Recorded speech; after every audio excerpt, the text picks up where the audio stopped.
pledge allegiance to the flag of the United States of America and to the republic for which it stands, one nation, under God, indivisible, with liberty and justice for all. All right. This is the portion of the meeting that we, anybody that has anything that's not on the agenda can bring it up and we'll talk about it, but we can't make a decision on it. So has anybody got anything? All right, moving right along. Young Marines. Wait, Josh, did you want me to go into that? Yeah, go ahead. All right. So, Start it off right. Huh? Start it off right. All right, we'll do it right. So first off, I'll go ahead and explain the tree situation. We had 3 trees removed yesterday. 2 of them were hollow on the inside. A couple limbs fell off of them, big limbs. We had an invasive tree. That's why those trees were removed, for anybody that needs to know. Also, we had quotes out about $6,000, $7,000 to have those trees taken out. The city was going to take them out. They no longer was able to do that. So I just want to personally thank Randy because he took the time.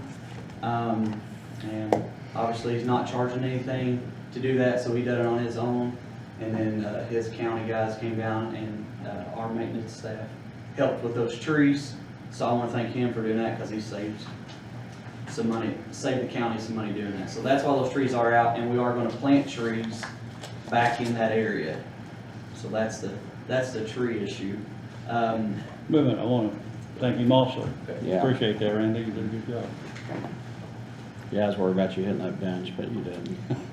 That bench is definitely held down. You don't want to get too nice there, do we? Okay, I'm sorry. The second thing is the roof. The guys are supposed to, I met up with the guy Friday. We walked the roof. The old part, the original courthouse, has a sway in it. Me and Randy's been up there. It's got a good sway in it. I'm not sure if it was built that way, it's settled, but it's structurally, it's pretty sound. I mean, it's pretty solid. So they have, when they go to put the metal roof on, they would have to shim up no matter what across there. So there may be if possible, I've been messaging with the guy. We were quoted at $148,000 to do that roof. They allotted $200,000 for us just in case we had some issues with plywood. We've been under there. There's not really any physical looking issues on the plywood from underneath. So there might be a thing of saving a little money, but I think no matter what, the life expectancy of the roof of the metal is still the same. That doesn't change. So there might be an issue where they can just go straight over top of it. So we're just discussing with the contractors if it is quicker and will save money of doing that way as well. So that's something that I'll bring back later if that's the issue, but life expectancy of the roof would still be the same. So to clarify, you're talking about on the old part, and you're talking about the dips in it, and you're talking making sure that when you're looking at it there, you're not going to see any big swells in it. So I know you told me earlier, you're talking about the cost savings of not taking the shingles off of that portion that they're going to shim out or leaving them on. Yeah. So, and I had that question when you told me that was, what's the contractor saying? I mean, is he saying it'd be all right to leave them there and shim over top of them, or to take them off and shim? He's going to check with the contractors to see if that would be okay.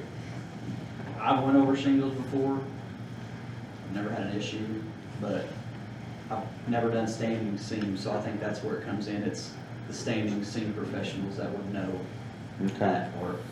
Well, the other part of this, and I think, and I'd have to go back and look at the original quote, but I would venture to say in the original quote, it was to bring it to the same level no matter what. So that shouldn't be a big difference in cost because they were supposed to do that in the first place. Right. So what you're talking about trying to get a cost savings as far as taking shingles off before they shim. Well, I just got a text, that's what, they're gonna tear shingles off because they have to properly install the drip That's, edge. okay, all right, So, solves that issue. So I guess the other issue is when they're gonna start, because they were supposed to start the second week in March. end of March is what I was been told. Okay, all right. Moving on. Young Marines use of the health department campus. Randy, I think that's your.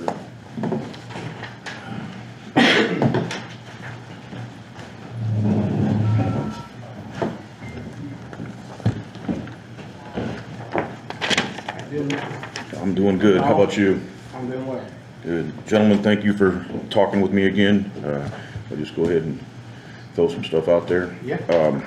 I know that it says Young Marines use of the Health Department campus, and I have no qualms with leading the charge, but I would like it for it to be the Scott County Youth Center of some sort, so that all Scott County youth can get use out of this building.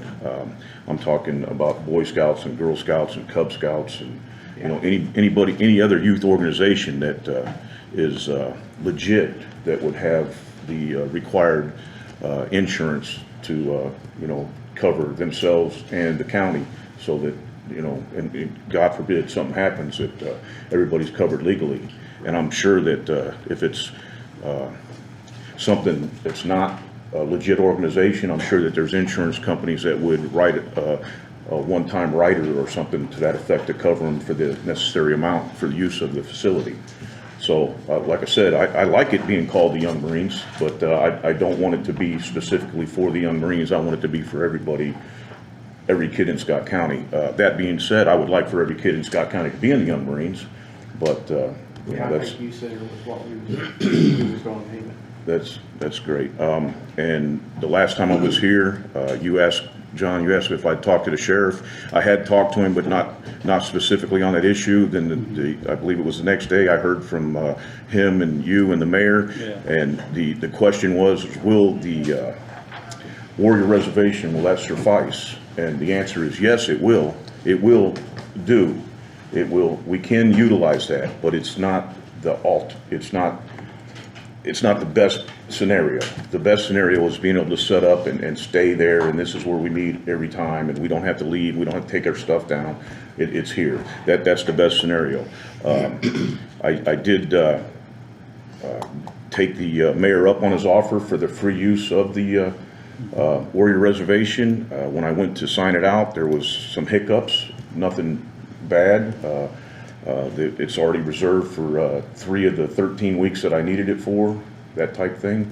You know, I try to teach kids to be flexible, so we try to improvise, adapt, and overcome on any situation. But you know, the having the permanent place to call home would be so beneficial for this. And since then, I have had a discussion with the sheriff, and he has indicated that he has no issue with letting us have that. And I'm just willing to do anything that you guys need me to do to make this happen.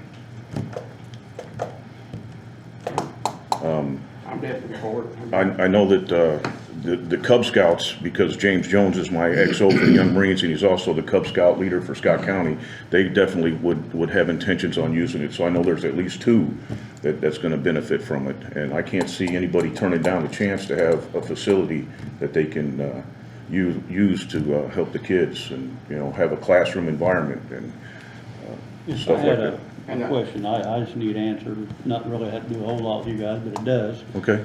And maybe Jerry can even answer part of this. I don't know who's paying the utilities out there. Are you paying your end of it, or the health? I think the health department pays for it, but I don't know if you. Yeah, we reimburse them. We got a deal with them, with the health department. We pay like sometimes, and we work on the cars for them, and we just kind of like a deal going on with the health department. to help And do would that so. carry over for them? I mean, the reason I'm asking is somebody's gonna need Yeah, additional somebody somewhere has to pick pay that for up. more The health utilities. department pays it. Yeah, I know they do. Yeah. And that's the reason I'm asking. Yeah, we Who's reimburse gonna them. pick it up on their part? I'm asking because we need to know that. I mean, it's, okay, I mean, I didn't know where this is going in. That's at the edge of your part, right? No, I see ours is, no, the garage part that we're in is always next to the actual It health won't, building. it won't affect the utilities, okay. I mean, I don't have I'm confused with You what you you're don't asking. pay any utilities, like reimburse the health department for any of the utilities, like for additional, Yeah, her we bill do. goes up. Yeah, we do. We Okay. do, yeah. Yes, we do. Because see, she's a health department, the She's on health budget. fund is a tax fund on the property taxes.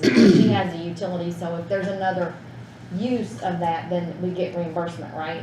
For Yes. the utilities. Yes. Because her bill is just really, should be the front part, I guess. And that's what I'm asking, are we gonna have to come in, not so much us, but will the health part have to come in with our approval and ask for additional sometime next year or this year? I don't know, I guess where that's a good question, cause Yeah. I would have thought when they did that construction out there that they would have separated her Have part any idea. from the rest of the building and put another meter out there, but I'll get with, I Josh, don't know about the. and find out how, Yeah. and actually I'll get with Lincoln too and see if Lincoln's got that answer, or Scotty Sebastian, cause I know they were doing the electric out there, so. I do know that I'm pretty sure every one of the breakers are on the same, and there's, yeah, there, if Oh, I I'm know. not mistaken, there's a breaker box in almost every bay out there. Well, there ought to be a way to split that, but You would, I'm assuming there's Well- probably a track record then by the bills, how many kilowatts would be a normal use for the health department. You know, what their side would pull, and then the difference, we would have to come up with it some way because we couldn't, Well, technically by law, I don't think State Board of Accounts would let us pay for something out of the health fund that's not a health function. I get And that's that. kinda what my question is who's gonna pay if We need there's an to split increase in it utilities? some way and pay for I it. assume we will, under but- budget. Yeah, Well, again, I don't want the health department paying for even Jerry's Yeah. stuff and, there's a reimbursement. Yeah, we reimburse. that there ought to be a. What we did was, is she went through and did like an average number of months of what her bill was, and then anything above that average, and we was paying the difference on it, so. Okay, Okay. but anyway. All right, Johnzo. That's the only question I John, anything you have. had? Yeah. Randy, you got anything else? Well, no, just one thing I want everybody to realize, you know, who's listening, that, you know, he didn't come to, the young Marines didn't come to him wanting space. I sent out a question, 5 months ago or so? I don't know, 4 months ago? Something like that, yes. On Facebook asking, and I've been trying to put this thing together, actually, I've been trying to put something together for probably close to a year, talking to 4-H and different organizations and everything else, trying to pull together some type of youth center in Scott County. And what makes the most sense was we had a building already built, we had ground already established, and just try to make the best use of the building that we can. Like was said before, the county spent $800,000 on this building and then spent an additional $200,000 in order to get it set up for the health department. So we've got $1 million here, and I think any way we could benefit the county with that building, the better off we are. So, you know, I would like to bring this to a vote tonight. I have a quick, what is the request today? Is it for a permit use for the outside, or is it for inside of the building, and is there a specific defined area in which, I appreciate that you want to advocate for any other groups, but they have to come here and sign the same contractual requirements that any other group would have to. So, Yeah, it's the use of the outside for sure, the parking lot area for marching and stuff, but the last 4 bays that I believe at one time was the body shop for the John Jones okay. Chevy dealer. Do we have On like each side, a it's a, square footage for that? No, I don't. That's That's probably, we can do that later. I would prefer to, again, I've said this at 2 meetings now, I need to have the copies of the contract before we have the meeting, so there's information that I have to put in a document like, Well, you're, I'll do this again, but I have to be able to give a duration, you know, a location with square footage, a start and end date, and you've given me most of that stuff, but now we're talking about using a particular bay. It's hard for me to say that we can enter, the county can enter into the agreement, allow you to use the area if you don't have a written contract to do so. and you're not specifying a certain area. Yes. Um, And again, I think we have some other issues with utilities in terms of what's gonna be out there.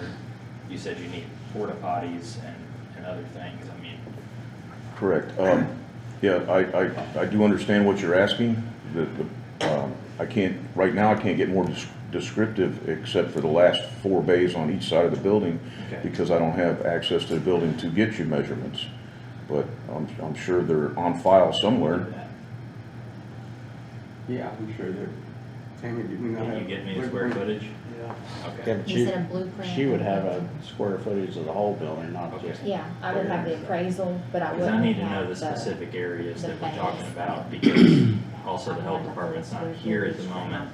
I don't wanna dedicate areas that they haven't, I'm not saying they do, but areas that they haven't used currently. I mean, I appreciate everything you're doing, I think you're working hard, but I would like to cross some Ts and dot some Is before I think the intent is to take it to a vote. So what you're asking for us is square footage of an area.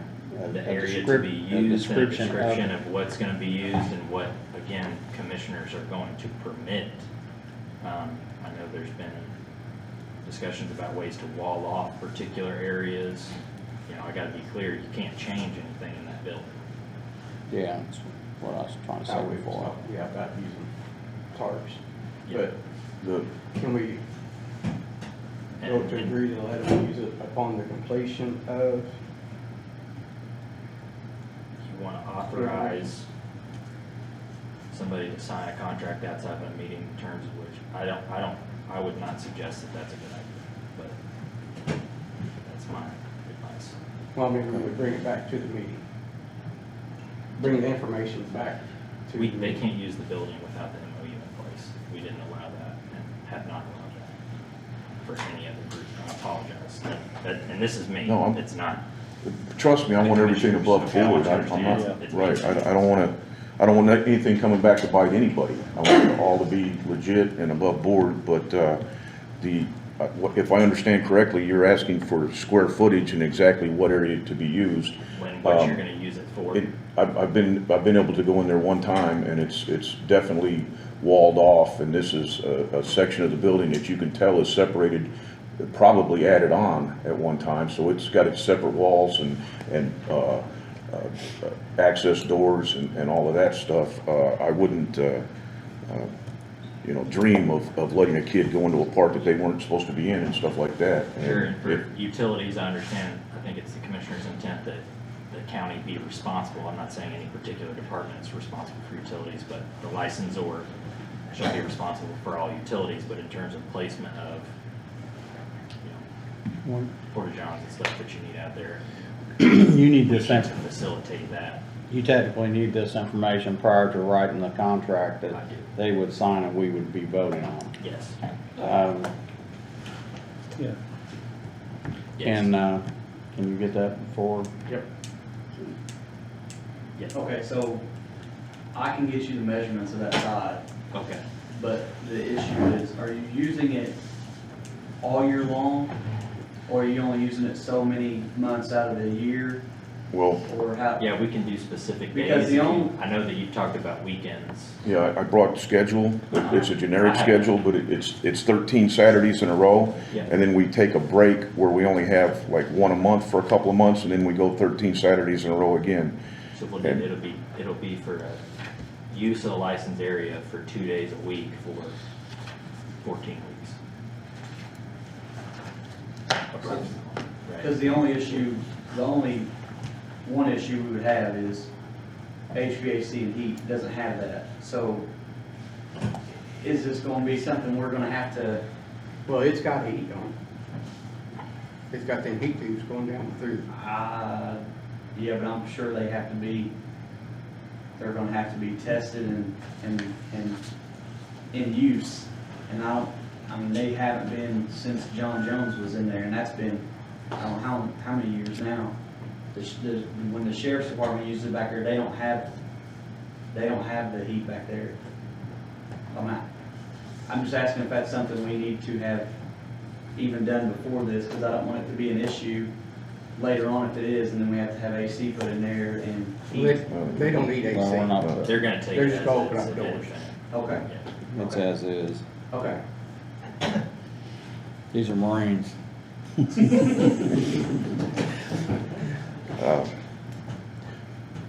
All right, so I guess what we need from you, so that we can give to our attorney, so that he can write it in a contractual form, is your use, your schedule, so that I he have, can. and I have those, I'm not saying you didn't get it. Okay. So, and then from, whether it's Josh, Randy, or someone needs to measure the area that we're talking about, get technically a legal description, so to Zach, so he can write the correct Yes. contractual form, so.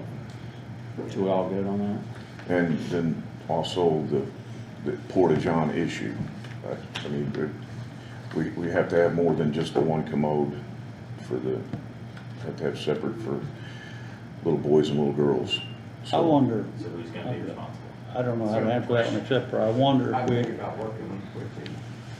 Marty could probably help me more on this one. Do you need anything special from the And city that's to fine. put a porta I just count gotta up get it, I somewhere? gotta get it dedicated before we allow it to, but I say don't they need it. know. I'm asking. Maybe you, I don't know either apparently, so.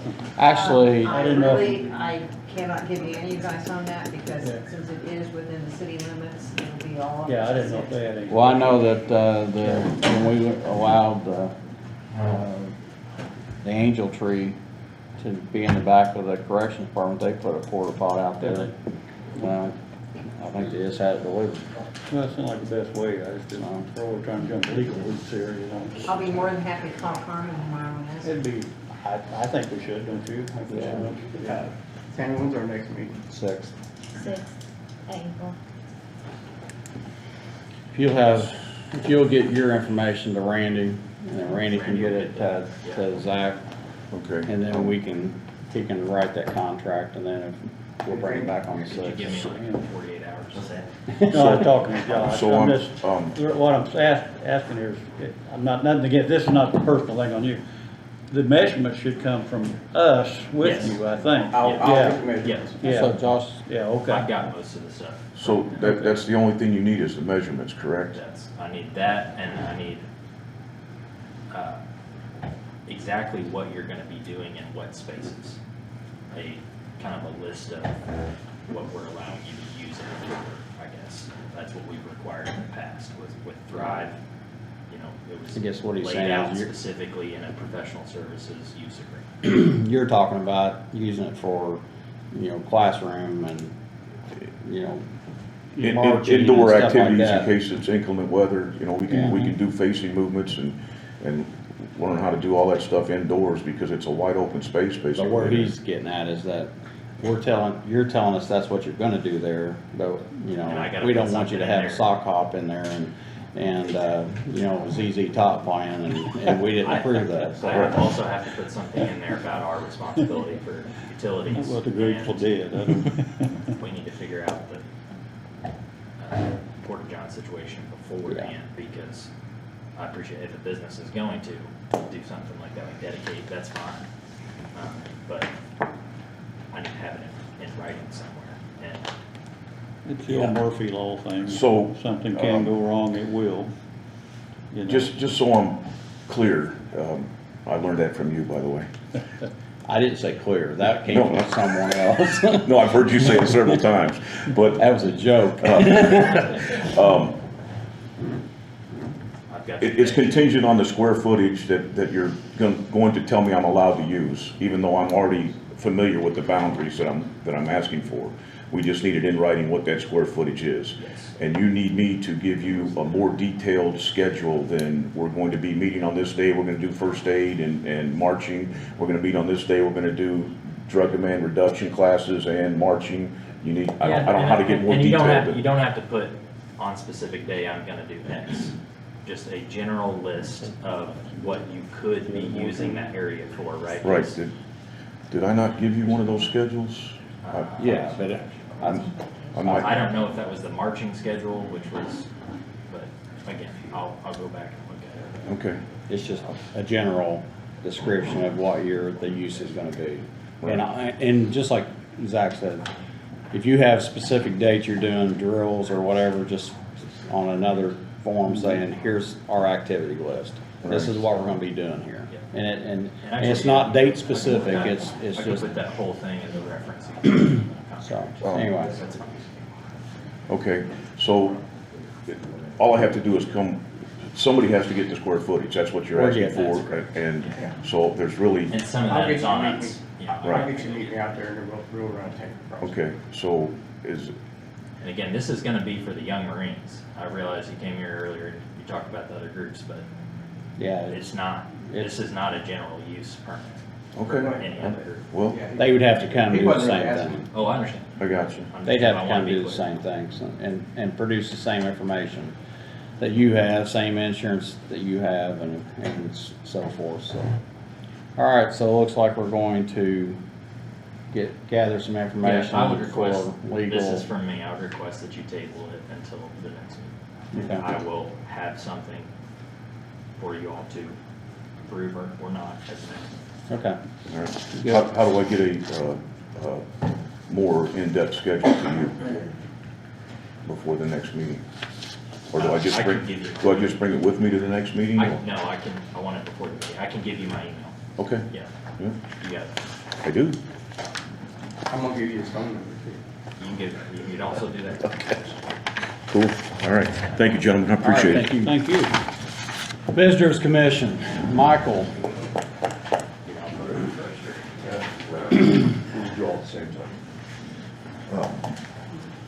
I Got a brought a question. special guest with us, Jim Epperson. Jim is my counterpart at Southern Indiana Tourism, which is Clark Floyd counties. Jim has also been very actively involved with the Indiana Tourism Association and their legislative committee, and has worked a lot with the State Board of Accounts on this particular issue when it arose in 2019, and I brought him here to kind of help give you a little better detail and also information on what's going on around the rest of the state. But before I do that, I have a statement that I need to read. And this is in regards to a comment, and this is a clarification of a report that was made on February 16th, Scott County Commissioners meeting. The Scott County Visitors Commission President Todd Ritchie and I were here to dispute and correct several statements made during the joint Scott County Council and Scott County Commissioners meeting held the prior week.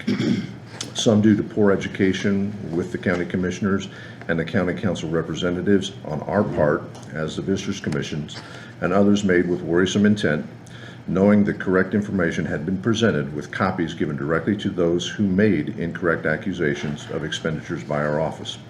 Unfortunately, there was one comment that was caught in the crossfire that evening and was interpreted by the Scott County Council Representative Raymond Jones incorrectly, and I'm here to correct that. It was stated that Raymond Jones said, for 3 years, Mike Chesser has been trying to figure out who he worked for. In reality, the intent of Raymond Jones's comment was made with the purest of purpose. As a previous discussion I've had with Raymond Jones, I had identified that for 3 years I've been trying to understand how, all of a sudden, the Indiana State Board of Accounts could identify an independent special commission established by Indiana Code and local county ordinance be identified as a department of county government without change in legislation or legal findings published and filed by their department. Raymond Jones' comment was meant to represent that this is a problem that I, Mike Chesser, has been working on for the past 3 years on behalf of the Scott County Visitors Commission. It's very important to note that at no time has the Scott County Visitors Commission received any negative financial or challenges in operational procedure non-compliance letters from the State Board of Accounts concerning financial audits and/or annual reviews of our financial management or operations, with the exception of 2019, 2020, 2021, following the State Board of Accounts mandate. Mr. Jones was fully fulfilling his elected role and responsibility as a Scott County Council representative, assisting me in finding a solution to this non-compliance letter issue for the county. It is his role as a county council representative to follow the mandate of the State Board of Accounts for the county. The purpose of his statement is to clarify, or this statement is to clarify that the comment on behalf of Raymond Jones. I have a tremendous amount of personal respect for Raymond Jones, and in the 3 years I've worked for the Scott here in Scott County, I've known Raymond Jones to be a man of honor and integrity, working in his role with the county council with the mission of the council and the unquestionable personal integrity to do his best day in and day out for the people of Scott County. And thank you for allowing me to correct that statement that was made so that Mr. Jones, Mr. Raymond Jones, we don't want any negative comments to follow him around, because he's a good man. So with that said, and I do have a copy because I know that you have to enter that into the minutes. Thank you very much. I couldn't type it. Pardon me. I can send that to you electronically if it's easier. Thank you. This is all good. Thank you. But to get back to our purpose today, the reason I asked to be on the agenda is we had discussed those non-compliance letters, and then we were interpreting or trying to interpret what the statement that was made in that process about the Scott County Visitors Commission has been deemed a Department of County Government. The employees of the commission should be paid as employees of the county or as contracted employees as determined by the commission. And some of us were kind of discussing what that meant. So I reached out to the folks that did our initial audit just for clarification on whether that was the commission itself or the commissioners. And Randy, if you will pass that one down to Zach too. So I wanted to bring this information just to share with you that, and our gentleman Brian Watkins, who did the audit and who I'd spoken to, went also to his boss just to reconfirm that when they were talking about the commission, they were talking about the Scott County Visitors Commission. So that was the purpose of that clarification. I said I was going to do that research, bring that back to us today. But in addition, that's why I brought Jim Epperson with us, and would like him to kind of explain this process, because Jim has been involved from the very beginning with the State Board of Accounts on this issue. Jim? Thank you. Let me give unnecessary background. I always enjoy driving into Scottsburg because 40 years ago this summer I worked at Vail Lumber for Jack Pitts, so it's kind of cool to come home again and see that Vail's is still open. So I came back to Indiana in 2002 to work at Harrison County Tourism. And Harrison County operates under the same, I'm not an attorney, I've just been through the ringer, so council can check me on some things. Harrison County's setup is similar. It operates under the same chapter of Indiana Innkeepers Tax Code. We do not in Clark and Floyd counties. We have what's called a special chapter, our own chapter. But the uniform chapter is what probably now most of the counties that have a tourism commission operate under, and how they levy their innkeeper's tax. So I've got a lot of experience working with and counseling those communities. The Indiana Tourism Association also got called into action to work with the State Board of Accounts for two reasons. From our standpoint, there was inconsistent audit findings of the same situation with different field auditors around the state. And so we were trying to get some clarification as to what's the guidance in those situations that the State Board of Accounts wants their field auditors to work under, And so that we did have inconsistency, because we all talk and we're trying to do the right thing, and then one person gets told it's okay, and then another community gets told that it's incorrect. The second reason for working with ITA working with State Board of Accounts was we wanted to make sure that the tourism commissions, and in many cases the not-for-profit organizations that contract with those tourism commissions, were in compliance with how State Board of Accounts wanted the agreements to look, and how reporting was made through Gateway, the non-for-profits reporting the E1 entity report, the tourism commissions filing the AFR, and so it took us a couple years to get to a point where State Board of Accounts it issued some guidance that really caused, in many cases, a restructuring of how many of the tourism commissions around the state had been operating.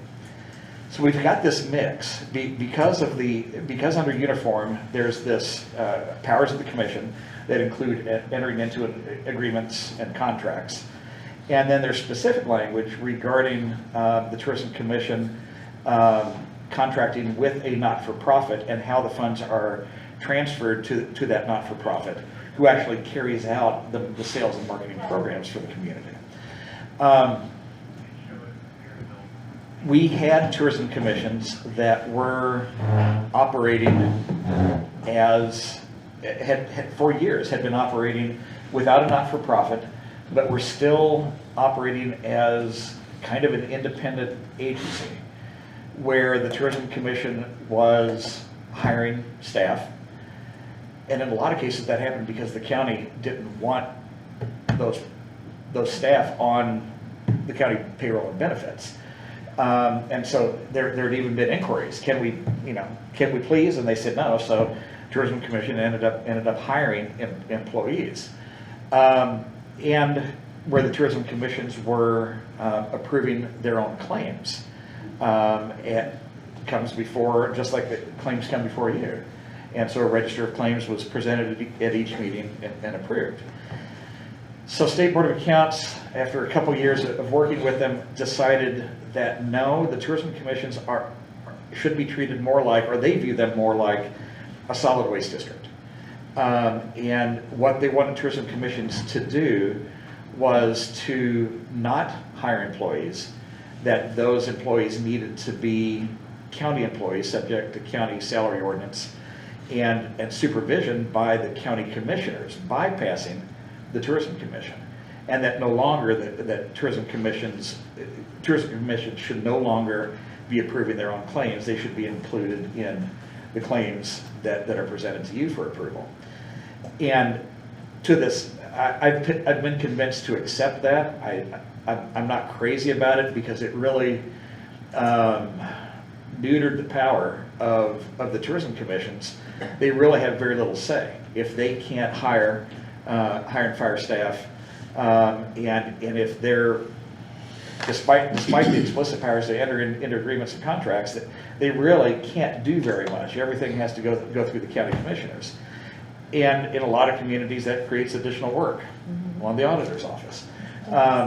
So that was something new, because where they had been operating independently, that was now being shifted over. And so I know the Auditors Association wasn't crazy about that either. So because of that, the Indiana Tourism Association has now started recommending that we used to say 250,000 was the cutoff. If you've got under 250,000, have your own, operate as a tourism commission only. And now we're saying, if you really want the tourism commission to have the authority to carry out the role of oversight with their expertise, because tourism commission composition calls for some representation from the visitor industry to be on there. They're supposed to be advising what's good for the visitor industry. If you want that tourism commission to really fulfill that role, then the State Board of Accounts left us with no other choice but to recommend that a separate not-for-profit be formed, so that the Tourism Commission can hold accountable through contract and through reporting the activities of the not-for-profit, who hires staff. On the topic of board composition for the Tourism Commission and for the not-for-profit, this was a change also, what we got back from State Board of Accounts. We had some field auditors who were saying, no, you can't have the same members. We had some field auditors who said, yes, you can. So in the end, State Board of Accounts told us that, yes, they can be the same members. Different set of books, different set of minutes, separate meetings, so that even if you're meeting one after the other, one adjourns, the other picks up. And they made no comment about, although I prefer, the officer structure. When we did this in Harrison County, we had one set of officers, a 5-member tourism commission. We had one set of officers in the tourism commission, and we had a different composition of officers in the not-for-profit. Under that particular structure, the tourism commission really only met about 5 times a year. In a public meeting, advertised, just as it should be. The not-for-profit was the one that met monthly. And then there was an end-of-year meeting where, results were reported from the corporation, which usually meant the staff doing the reporting, because the staff is the one that's carrying out these activities, and to make a report back to the Tourism Commission for being accountable to the terms of the contract. So that the way that I had set it up when I was in Harrison County before I came over here to Clark and Floyd is the format that's been blessed by State Board of Accounts. Again, I don't agree with all the logic the State Board of Accounts used to get to this point, but that's the reality of where they've put our businesses in right now. For now, yeah. You have experience with State Board of Accounts. That's kind of been my point with the whole thing, is that this is I agree that it's a binding, they control, right? But their interpretation is subject to change, because there's no legislative piece in the statute. I agree, the powers of the commission, sue and be sued. Yeah. Right there, that makes you think it's a separate political subdivision. Yeah. Enter into contracts, separate political subdivision. How do they reconcile that with the county executive being, I'm looking at a Attorney General opinion from 2019 that talks about Johnson County's Visitor Commission, and they had a specific ordinance there that said contracts by the Visitors Commission, despite the statutory powers, were subject to approval by the county board of commissioners. I understand that there's concern that maybe the Visitors Commission, if it was just an advisory board within the county, wouldn't be able to use their expertise. But how do you reconcile that with the county health department? Yeah. They are statutorily created with requirements that the board be made up of certain members from the medical community to give medical opinions, but ultimately still subject to approval for certain things by the commissioners, especially with some of the recent changes as of this last legislative session. So, and I understand that the State Board of Accounts may say right now, we're okay with the 2 boards in the 501c3 scenario being the same membership, but it seems like we're pushing the legal fiction of the separate entities to a pretty illogical extreme at that point. And in our last conversation, I'm more than happy to create an additional board for the nonprofit that would be separate and different individuals from our community involved in the tourism industry. And again, I don't make the decision, but that's my concern, is that, okay, so they say it's okay now, and then they come back and say, well, we've seen how this is run, and now we don't like that. And I have an email from State Board of Accounts, again, what is their best practice and their opinion of that field examiner, but this is Ricky Hopper. And she's, of course, with Lori Rogers at the State Board of Accounts. In October the 6th, 2020, she wrote me back after that meeting, and we had multiple conversations back and forth, and she said there really needs just to be a choice made, and the first line in choice 1 was a not-for-profit is created. It is not the commission or a part of the commission. So to me, that means they're totally separate entities, and this is coming right from one of the county directors of State Board of Accounts. Yeah. And then before she closes her email to me, she says, regardless of the choice the county makes, the commission will remain a department of the county. And So- that part And that's is totally where contrary. we've kind of had Yeah. Yes. we've had some confusion as to, I mean, because when I saw the original, my confusion was not as to the word commission. My confusion was that at some point it seemed like there was a confusion about whether or not the tourism board got to decide for itself whether it was a county department or not. And that just doesn't appear to be the case based on the opinion that's been provided to us by the State Board of Accounts. And I agree that 501c3 remains a separate entity. My point is, again, we create legal fictions for corporations all the time, but at this point, we're kind of pushing it to a very, you've got the same board for both, doing the same business. It's, I mean.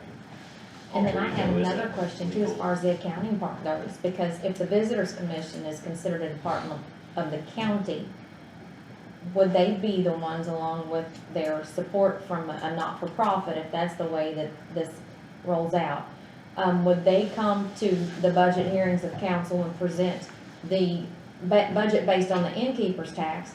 And then there'll be a professional services line that is for the contract for the not-for-profit, but yet the Visitors Commission sets the structure of the budget based on the advice of the not-for-profit, Yeah. gives the Visitors Commission.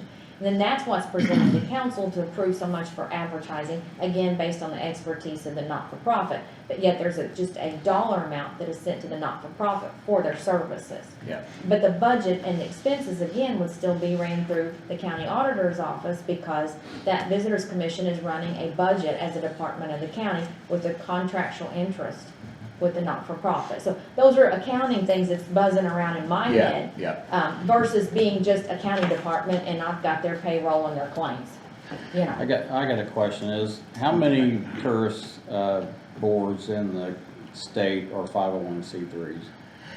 Most are 501c6, because that's kind of like a chamber, and the cost and length of time to get the letter of determination from the IRS is a lot less. So there's very few that are actually C3s, most are C6.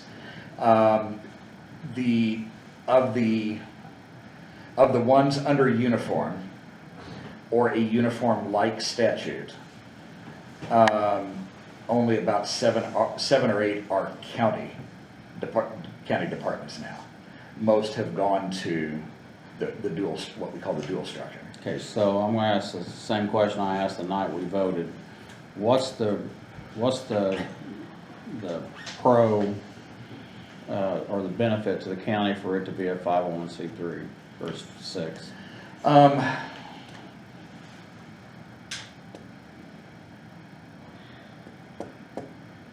That's That you don't have to have, that you don't have another employee, well, with unclear, reporting.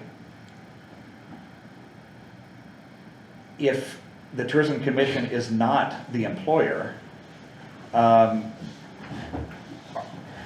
you, or your human resource, who's the manager of the employee of the county who's overseeing the business of the Tourism be Commission? the commissioners. Huh? It would be the commissioners. Yeah, it would be, yeah, unless you had some other management structure. So technically, the only, I guess, benefit to what you're saying is going to a 501c3 or 6, or whichever it be, is that we wouldn't take in another county employee or benefits of that employee. And I Yeah. think that was part of Randy's thought process when he said, I don't want to bring on another employee. Well, with that, you're generating you're not generating. There's an innkeeper's tax that's generated that has, it's almost like EMS, they're funding or themselves, it's not taxpayer dollars. Yeah. Or the county budget taking money out of the general fund to fund his. So he would be bringing the same amount of money into the coffer, which his salary and his benefits would be paid out of, and any part-time employee he would have would come out of that funding. It wouldn't come out of anything with the general fund as it is today. So technically, it's a wash. You know, you're a county employee, but we're paying your benefits out of the innkeeper's tax that's being generated. But you still have additional resources that are being done in the auditor's office. We don't care about Tammy, so. I didn't actually believe you when you said nobody cared about you, but apparently it's true. Could I ask a question? What It's a happens, stark what reality. happens, what happens in a county that initially creates a 501c6 and they are not county employees, but for instance, let's say hypothetically a disagreement arises between the 501c6 and county commissioners or the visitors commission if they are different, and visitors commission and or commission here decide not to contract with said 501c6 at some point in the future, what happens to? Well, it can happen, and that's one of the safeguards and one of the accountabilities is the not-for-profit stands to lose that contract if they don't perform the way the Tourism Commission wants.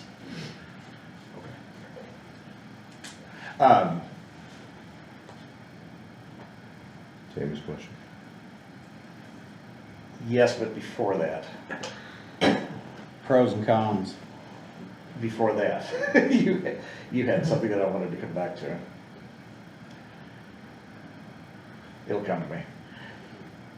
Go back to the flow of the funds. So how I've seen it work is, I know it's board composition, I'll be back. The Tourism Commission approves contract payments to be made to the corporation.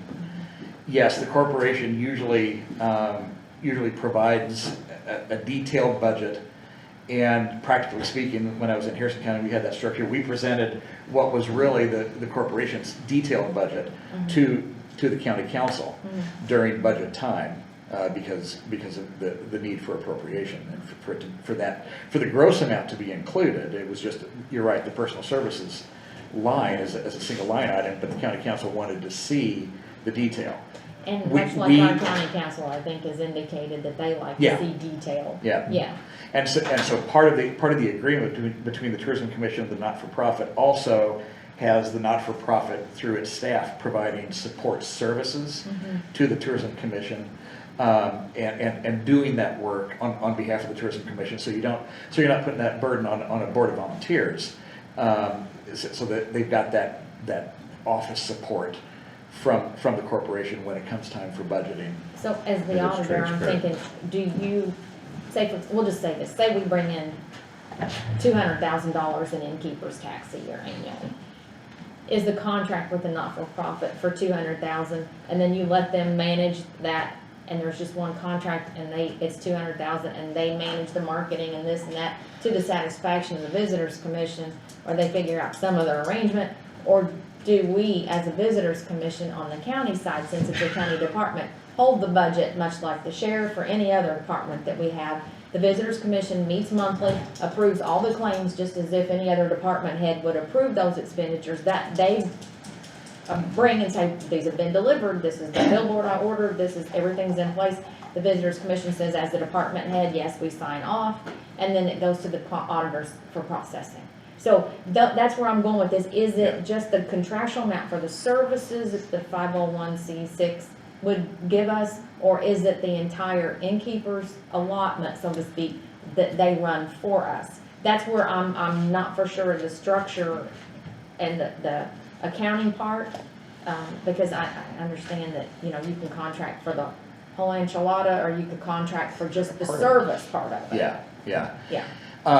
Yeah, that depends on local needs. There are more than a few tourism commissions that hold a portion of the funds out of the contract for grants programs, maybe festival support or something like that. So they deal with that part directly, and make those decisions. You know, they'll probably supported by the staff of the corporation to administer the grant program, to take applications and to help the tourism commission make those decisions. And we have other departments like, or C's that have the county collected funds for the drug-free communities. They come to the commissioners with their list of awardees, and on an annual basis, they say, yep, I'm on your recommendation. So they rely heavily on these boards, so it's not that they should be discounted in any form or fashion, because they do rely heavily on their expertise, because obviously these are pretty sharp dudes, but they don't know everything. Who you talking about? Oh, the unneeded over here said something. Back to board composition, another way of doing it is also to have a small tourism commission, and then if you want to put a few or all of those members on the corporation board, and then expand it, so that the tourism commission is there, represented, has a voice, but then you're also pulling in expertise from other people around the community, that in a manner that's not restricted by the requirements of code for tourism commission composition. So that's another way to manage that also. There are several to do that. John, you got any questions? Yeah, I'm confused. Clear as mud. I think I kind of like to keep it close to what you have now, but it sounds like no matter what we're doing, it sounds like somewhere along you're going to be connected to the county commissioners or some way, no shape. I don't think there's any way around it. I mean, The Visitors Commission is a county department. That issue is done. yeah, and so I think you prefer to do the 501c6. The nonprofit route, yes. And we could operate under that way, but you'd still have to report to your money to the auditor's office. Correct. You'd have to have a Council. second board, Commissioners. right? And at that point, you would be a contract person, Yes, sir. and I think that's what We we also, want. we also need to amend the ordinance that was originally, I believe council passes the ordinance under the statute. Correct. But Yes. the ordinance is no longer consistent with some of the updates to the code regarding the membership of the board specifically. That's a commissioner's ordinance. Oh, okay.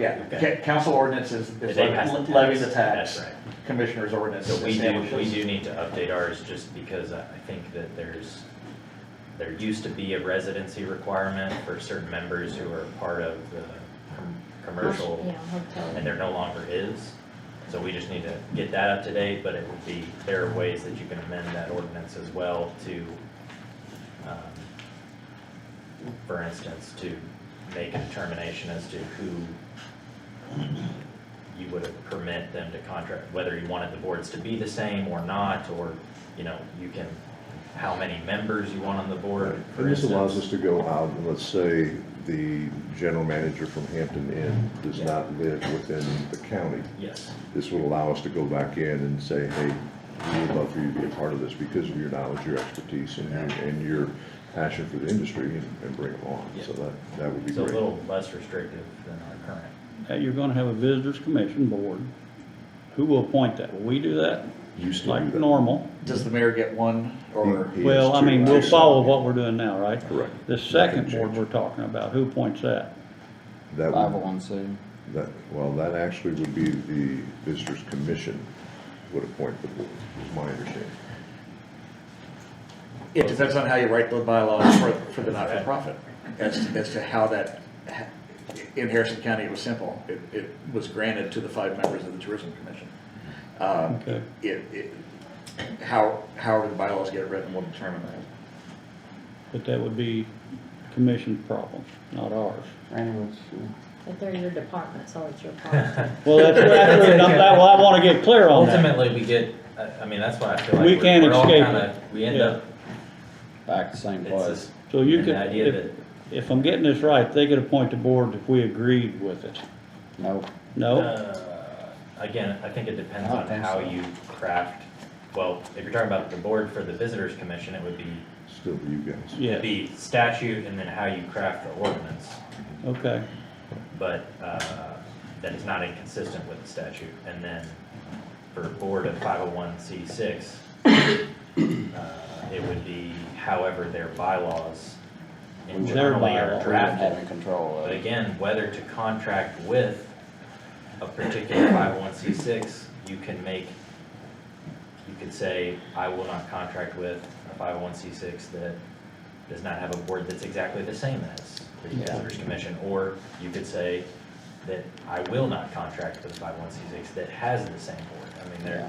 there is, I guess, some area for creative kind of maneuvering, but ultimately, I think that does come back to some kind of negotiation with elected officials at the county level. We would, the way I see that, John, is that I think once they do create a 501c, we really don't have anything to do with that anymore. They have their own board, they do their own thing. We do have our advisory board that does the budget stuff and then hands them the money, and then once they have the money, they do what they want. So, and And that's, technically, we'll still be doing those services. Yeah, you're For still gonna be- the Visitors Commission, and we'll still have the same transparency, we'll still have the same communication. You'll still see my bright smiling face on a regular basis, and as I mentioned, in, I think it was the 16th meeting, that my purpose is not to change any of the transparency and to be there and available, and I make myself available for the county council as well as the commissioners, so that there's no question and field questions about how those dollars are being spent, where they're being spent, and take suggestions and ideas. And You've still got a certain amount of control and authority. You've got appointments to that tourism commission who may be removed by cause or for cause. And so if you're appointing tourism commission members that are accountable to you and that you trust, and that there's a good sheet of communication from them, through them, or from my, then, you know, very little changes in the reality of the application of the day to day. I'm gonna go back to what Who would hire you? Would the Visitors Commission hire, or would we do it? commissioners, I think, would The, hire. the 501c6 would actually hire. yes. Yeah, That would be, His employment would be the But- 501c. This is two Unless he different, wasn't. I know, it's, you they're a got, separate identity from us. yeah. And their board, however they determine it, would hire their director, That's what I which, want. you know, we wouldn't have, we're just hiring a third party is In what we're many, in doing. many ways, this is a change in procedure that is all theoretical in nature rather than a change in like substance. I mean, Yeah. they do the same thing, operate the same way, have the same, it's just how you decide procedurally to, at this point, deal with what appears to be just a secondary oversight, Yeah. which And may that- be duplicative of the oversight that's I think is already going on. It's just, Well, that's where I was at in None the of the beginning. commissioners would prefer not to work that way. Correct. I'm more than happy to add and build a new board of directors. And that's where I'm getting at, is that, and that's why in the previous meetings, I've asked, what's the benefit, what's the cons of it? I don't see a big benefit to changing the way we do business, so I know I said the last meeting that I was gonna change my vote, and I think it needs to stay like it is. I think we need to probably clarify what we did before, as far as, you know, bringing you on board and as us paying you as a county employee and your benefits, and your part-time employee, and just do business as normal. And that's why I ask you again, what's the benefit? And if it's only the benefit is because we're taking on an extra employee, then to me, that's not a big whoop. I mean, because their money generates his salary and his part-time salary and his benefits. So, So I think the current, motion that passed actually was a request for 501c6 creation. 3, we didn't know about the 6 We didn't until know about tonight. And actually, the 501c3 does take like a year to get approved. It does. Yeah, it's a long process, so that makes And it's sense. a heftier filing fee, I think. Yes. too. So, but if you wanted to reconsider the motion to, and if I'm misunderstanding you, I think you're saying make it a county department with county employees. Well, not make it a county department, it is a county department. Exactly Have like it county is right now, and Okay. take them in as, Would it be exactly like it is now? no. Well, you would have Sorry. to put them on the salary. I mean, there would be some, again, I think procedural changes, but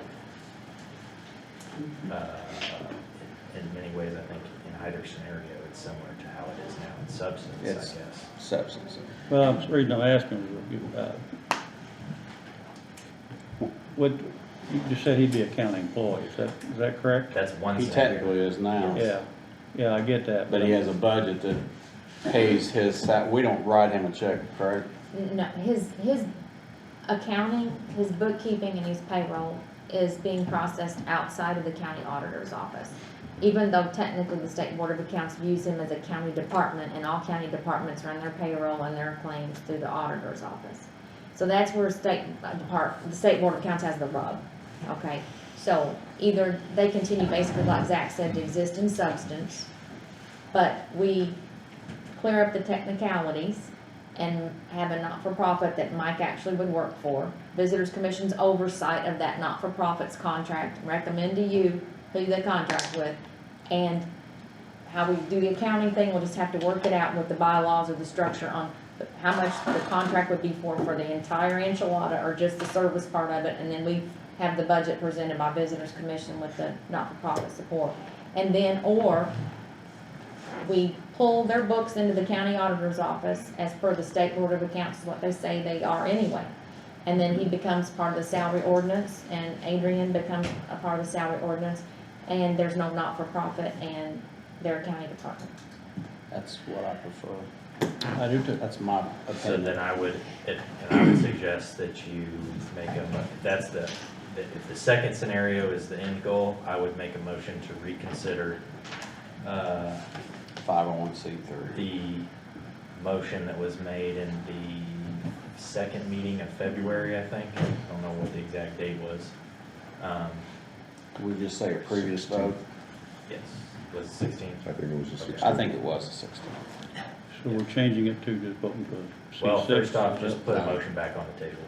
Now, what I'm gonna make a motion is that we leave it as it is, and we bring Mike and Adrian into the county, on the county payroll, and their books would go through the auditor's office, and there would not be a 501c3, 6, or whatever. I'm very concerned, not so much about me, but I'm very concerned about Adrian. Because her position as fiscal administrator would be a duplicate of jobs, per se, that take place in the auditor's office. So she's in a position where she is working at her age because she needs to work at her age. And I'm very concerned about falling into a category under county government and the structure of county government that would not be beneficial to her and her ability to live on a monthly basis. She's still, Or even have she's a job. part-time employee, is she not? Correct. Okay, I mean, we have part-time status employees as county government. And just because she's not physically cutting the check, doesn't mean that she doesn't do the paperwork. Her paperwork will essentially not change That won't much at change. all, Yeah. except that she'll still be there to perform administrative assistant functions. Amy can attest to that, there's plenty of paperwork to do, to balance with the auditor's office, yes. So, she will continue to do payroll, she'll continue to do everything, except it gets moved to the auditor's office for final checks and balance, and a check, and then everything's ran through us, so her work will change very little, she just won't have checks to write. Yeah, so. That part will drop off, otherwise, everything's gonna stay the same. Everything she does for you right now will not change. Now, we may have to do a job description or find one that fits her Yes. category, And but, that's very easy to do. but that's easy to done, that's easy Yes. done, so. The other question I have is right now, we actually pay rent to the city of Scottsboro, building the train depot. Would, Surprise. She'll just write a claim for your rent and Yeah. just okay, pay so for your you current won't budget. be That won't bringing us change anything. in-house, or? And that would be a decision down the road. Yeah, I think that's I fine. think for now, that's not something. No, Yeah, that's not an that's issue, I don't think, for right now. So I'm gonna amend my previous vote, or I guess, I just. Go ahead.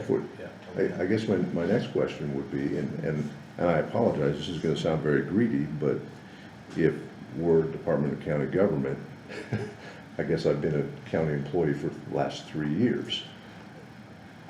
technically, that's where the, So That's there's where some the big old things that we probably confusion's need to been. figure out from, 401K and benefits that I've missed out on over the last 3 years. So I apologize, this sounds greedy, and this is probably not the forum to have this conversation. Well, in the 401K, there is a match, but you have to put the money gotta up to ma- get the yeah. match.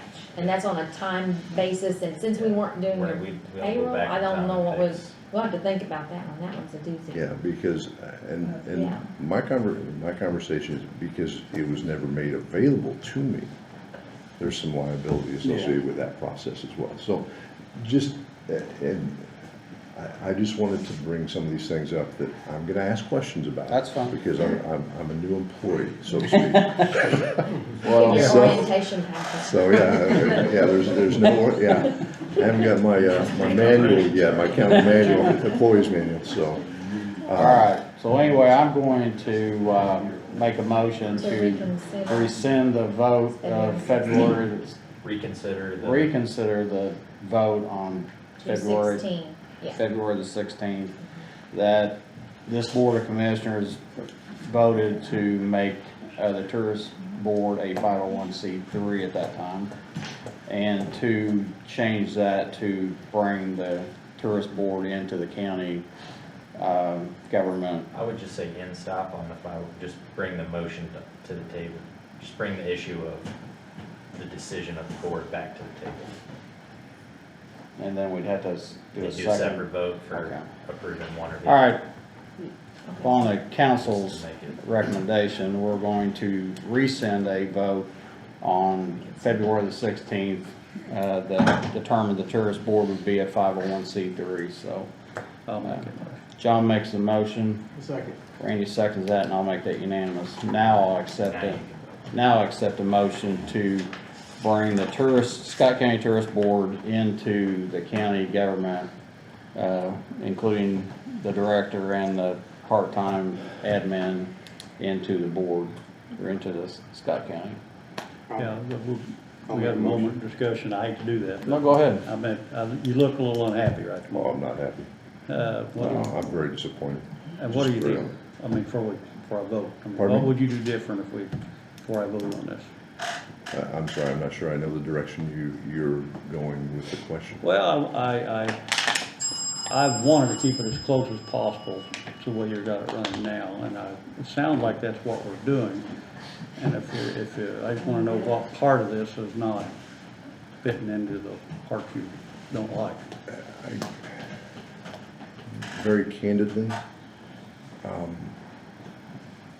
there have been individuals on the council that have been very vocal about my salary. And mind you, I get paid because of my experience, my background, and knowledge. So that concerns me as I move forward into the future. I've also received questions about why are we not advertising in Cincinnati, St. Louis, Indianapolis, Chicago, Nashville, Bowling Green. And I sarcastically, I said, well, what about Louisville? And, oh, everybody in Louisville knows who we are. But I'm a marketing professional. And I'm very concerned about being able to do my job as I was hired to do it originally. Because if I'm being mandated to buy radio and television in those markets, what little money we do have available and left for assistance with, let's say we get a convention that wants to come out to Mass Park, or we want to assist with the new youth sports complex, or we want to do something else that would benefit tourism for Scott County, those dollars are gone because they're going to be eaten up in 1/4 of advertising in just one of those markets. So that concerns me. And being in my position and being a department of county government, it opens up how we spend our dollars, where we spend our dollars, to a lot of, pardon the sports analogy, armchair quarterbacks that think they know marketing, that are not true marketing professionals. And that concerns me. So would that not be what's going on now, though? I'm sorry. Is that not what's happening now, though? They still have, county government still has say in how you spend the money. County government approves our budget as a whole. They approve a dollar figure that is our marketing budget. Then it's up to our council, board of directors, and myself Which are to appointed by the county lay out, government. yes, to lay out a plan and how we plan on spending those dollars that are efficiently and effectively going to help Yeah, I get that. generate awareness. But what I'm and saying bring is, folks in. it's technically the same. There's the board of, your board is made up from us, from the county government. So we would control that, you know, where that money's going if we place people on that board that are gonna abide As by a department of by county the government, county. you're correct.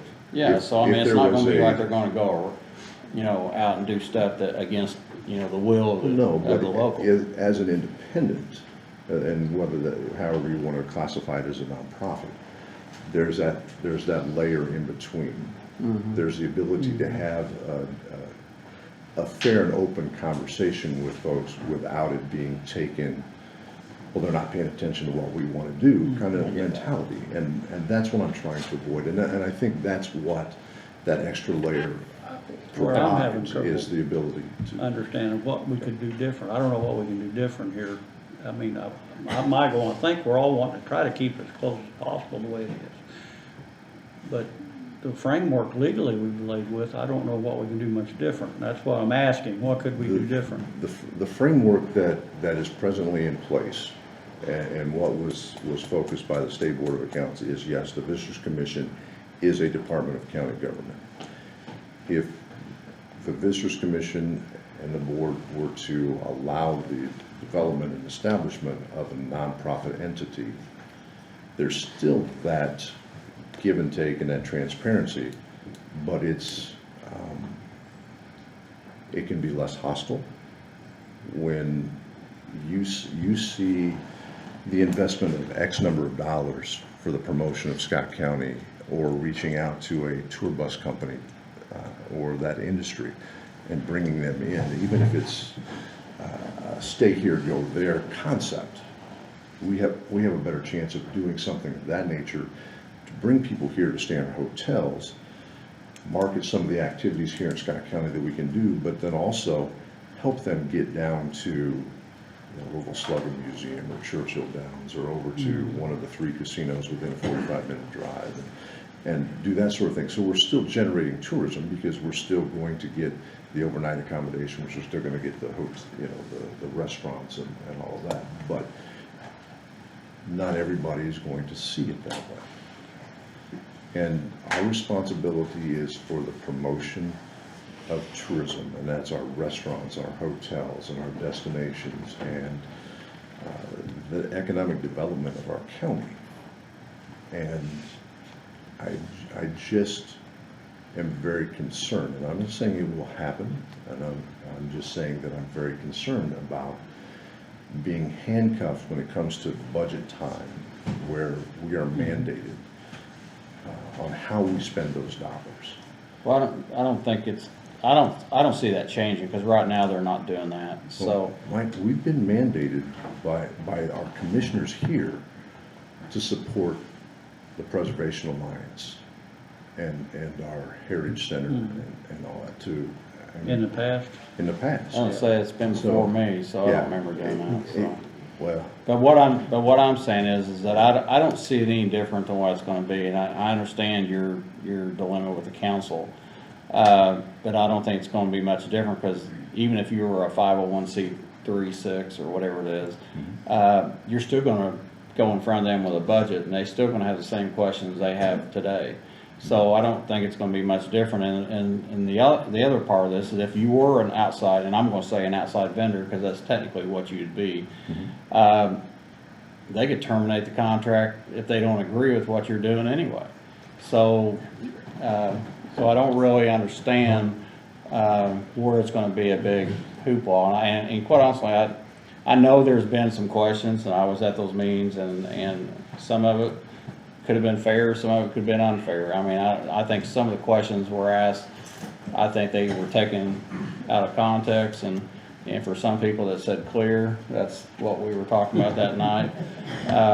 But to clear things up, I mean, but the point of it is I think some of the questions they asked, probably the questions I had. I had the same questions for the regional sewer district. I mean, so I think it's once those things are out there and aired, I think, that stigmatism's gone. I mean, so I don't see it's gonna be a difference whether you're a vendor or you're a county employee, that you're gonna go and you're gonna have that same discussion with the council one way or the other, so.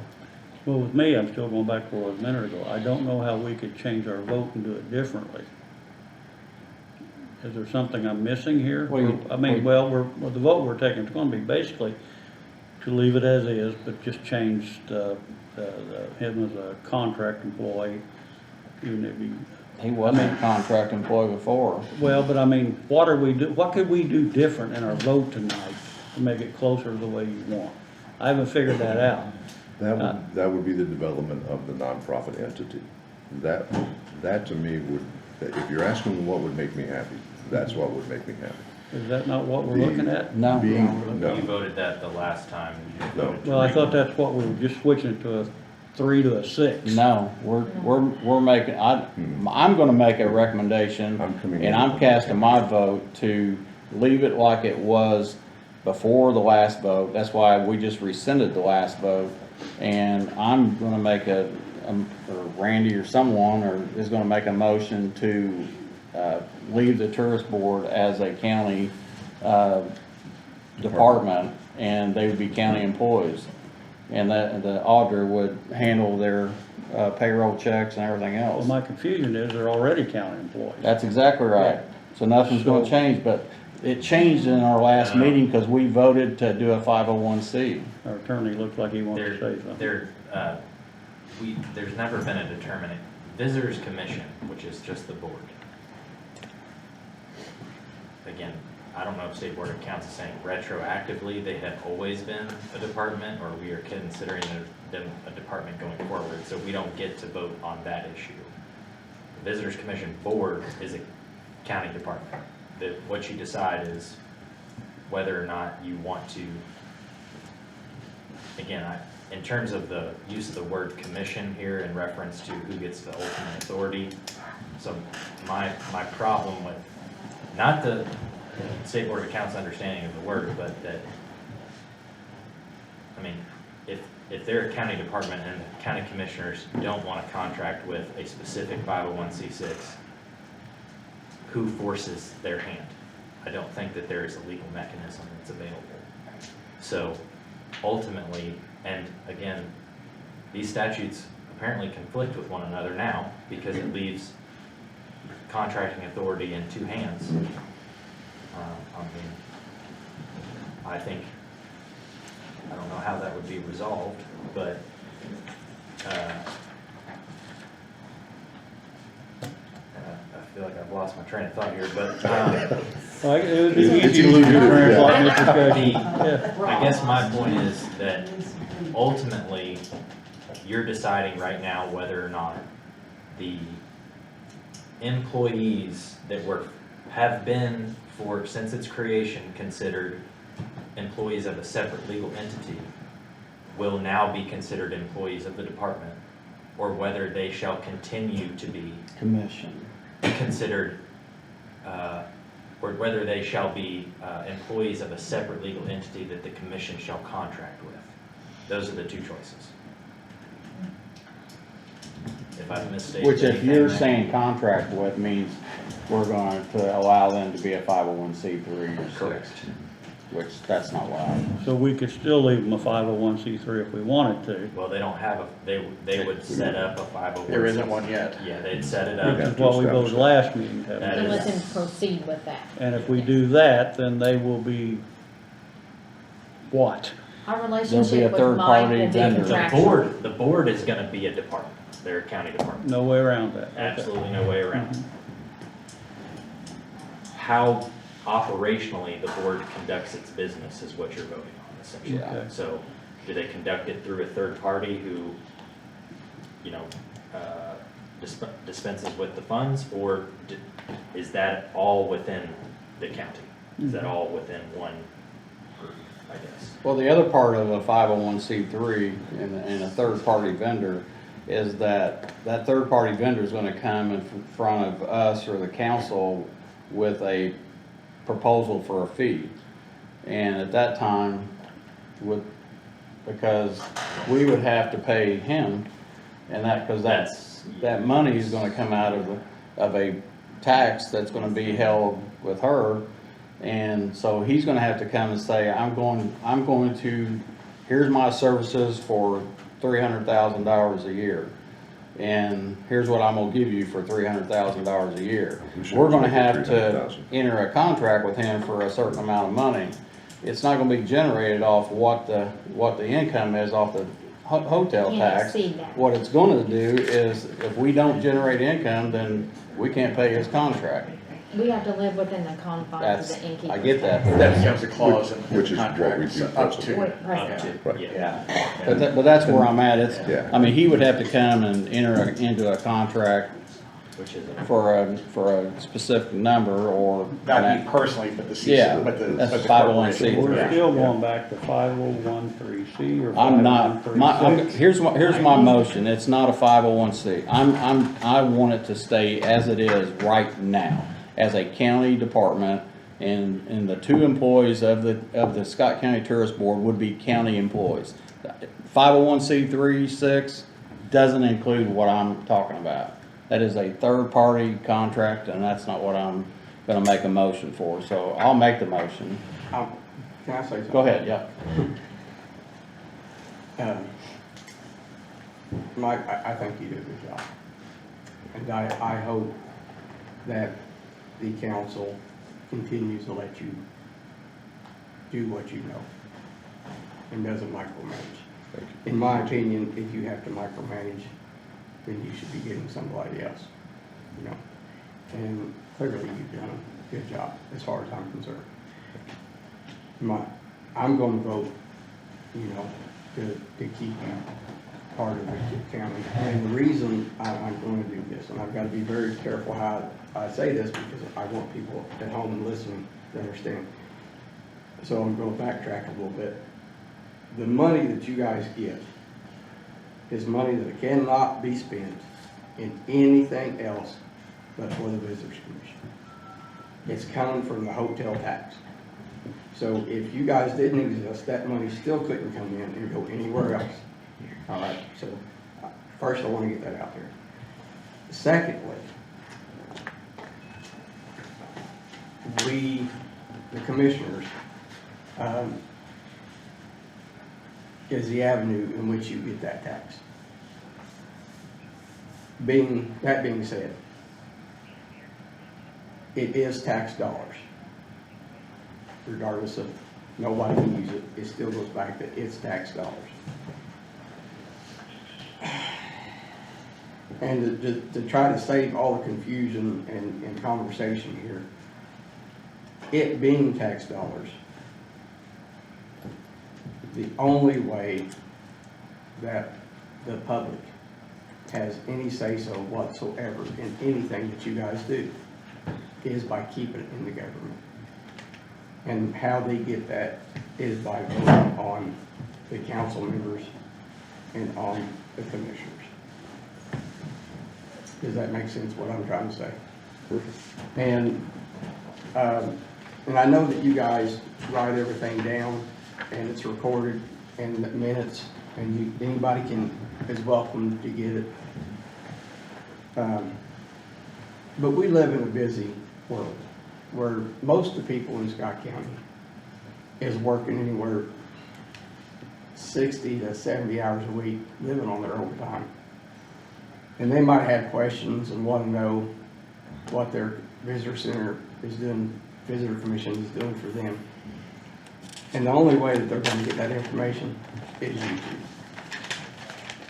You know, they're not going to have the sort of resources to come up here and pick up recorded minutes. And I do believe in open government. I believe everybody should know what everybody's doing. You know, if it's not open, somebody's hiding something. That's the world we live in. So that's where I stand. That's why I'm gonna make the motion to keep you guys in order. I'm gonna, before I vote, I will say this. I've known you a long time. I think you do an excellent job, and this is, my vote's not against you, it's for you. I know, And, it's a business decision. And I understand it. I will never say that you haven't done anything great for Scott County, because I've seen it. I know what you do, and everybody's, and like you said earlier, everybody wants to be a Monday morning quarterback of saying, hey, what if you did this? If they want to do that, then they need to be more, they need to get more involved and you know, come to the meetings and voice their opinions.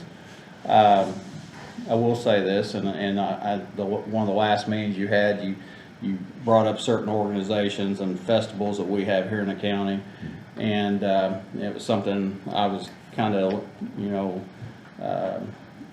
took back with, was that somebody said, why don't you give this organization or this festival more money? And your comment was that's what they asked for. So if they wanted more money, they would have asked for more money. I mean, just because they didn't ask for it don't mean you have to shove it down their throat and go, here's more money. And I've never seen an organization that's not asked for up here and try to get down here knowing where they're going to get. So my vote's going to be to leave you like it is, and bring you and Adrian into the county payroll. But it's not because of anything you've ever done. I mean, I think your heart's in the right place, and I think you do the right thing for Scott County every day. So, but anyway, Randy makes the motion. I got a little. Go ahead.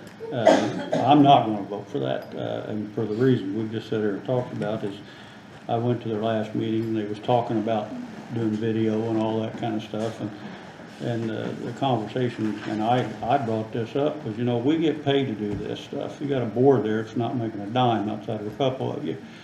And all their decisions, if I'm correct on this, will be coming to us anyway, will it not? So anything you're doing will be brought before this board in a public meeting and on video. And and I think we've established you've done a good job. So I don't see the need to do all this, so I'm not gonna vote with it, so I'll vote with what works best for you guys.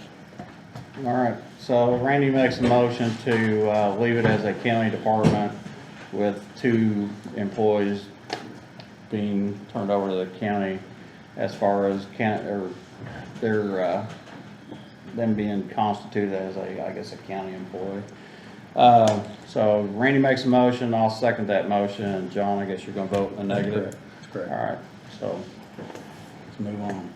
Okay. Appreciate you. Thank you. Sir. I will say you're very informative. Thank you. You brought a lot of information that I was thank you. I was trying to get, and you explained it well, so.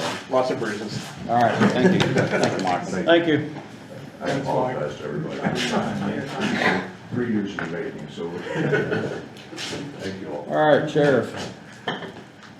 Make it quick, will you? Little Palm Springs stuff. Alrighty, we had those, contracts, you wanna start on them, and Josh wanted me to go first. We got a, overhead door, we got 2 fire doors inside the jail that's gotta be replaced, roll down doors inside of the, Southport. Yeah, Fire so, doors. yeah, I just wanna give you a heads up on that. So what's the And cost of That that? was- Over here, Go ahead, sorry. no, go ahead, Josh, no, go ahead. That was per the state fire marshal inspection. They were, just so people know, that was the, we was gonna try and do a variance. We applied for the variance. We realized that they, a few of them were, we was gonna get the negative that we could not do that. So the fire doors had not been inspected since like 1985, because they still had the tag on it. So they came, we called overhead door, they came down, they tested it, it didn't work. They had to be replaced, so that's why they had to be done. I went ahead and got the quote from Overhead Doors, and we went ahead and ordered them, because that was the cheapest route we could go for those doors. So I think they were a little over $14,000 for 2 doors. Yeah, I got actually got the bid, it's $14,350, and they contacted us and said that, of course, they had to order all the parts and stuff, so it'll be about probably 3 to 4 weeks to completion. Next thing, kitchen contract. Thank you, Josh. We put out notice to bidders. I think you did a little extra, try to get the word out to who might possibly be interested. We had to open this up because we didn't even know what it was. We didn't tell. So here's the 2, and I need to bring scissors in here. The first paperwork, You wanna open which you them? sent it down after this. This doesn't look near the package that the other one. It looks like Kelwell. Did your current bidder, your current Rebid? vendor Yes. rebid? Yeah. Right here. I got that. Didn't think a mic would be strong enough to pull that open. Yeah, I know, I'm a little weak. on that.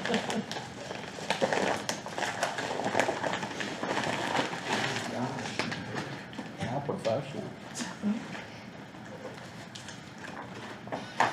Here's Zach, you might want to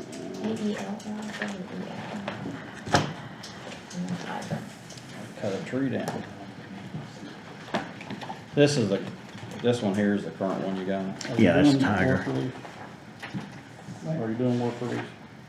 It's got work release on it, it'll do back. Oh, yeah, we do, we're not work release, but it's, inmate help, yeah, When they go out, we give them setup. yeah. All right. I said work release, yeah, that's a different thing altogether than what, yeah, Because we ask in the notice to bidders for them to provide. bag lunch, yeah. So is there, Doug, you wanna come up here? It's Doug's Doug, available, man. so, yeah. is, cause I know John just used to give them potatoes,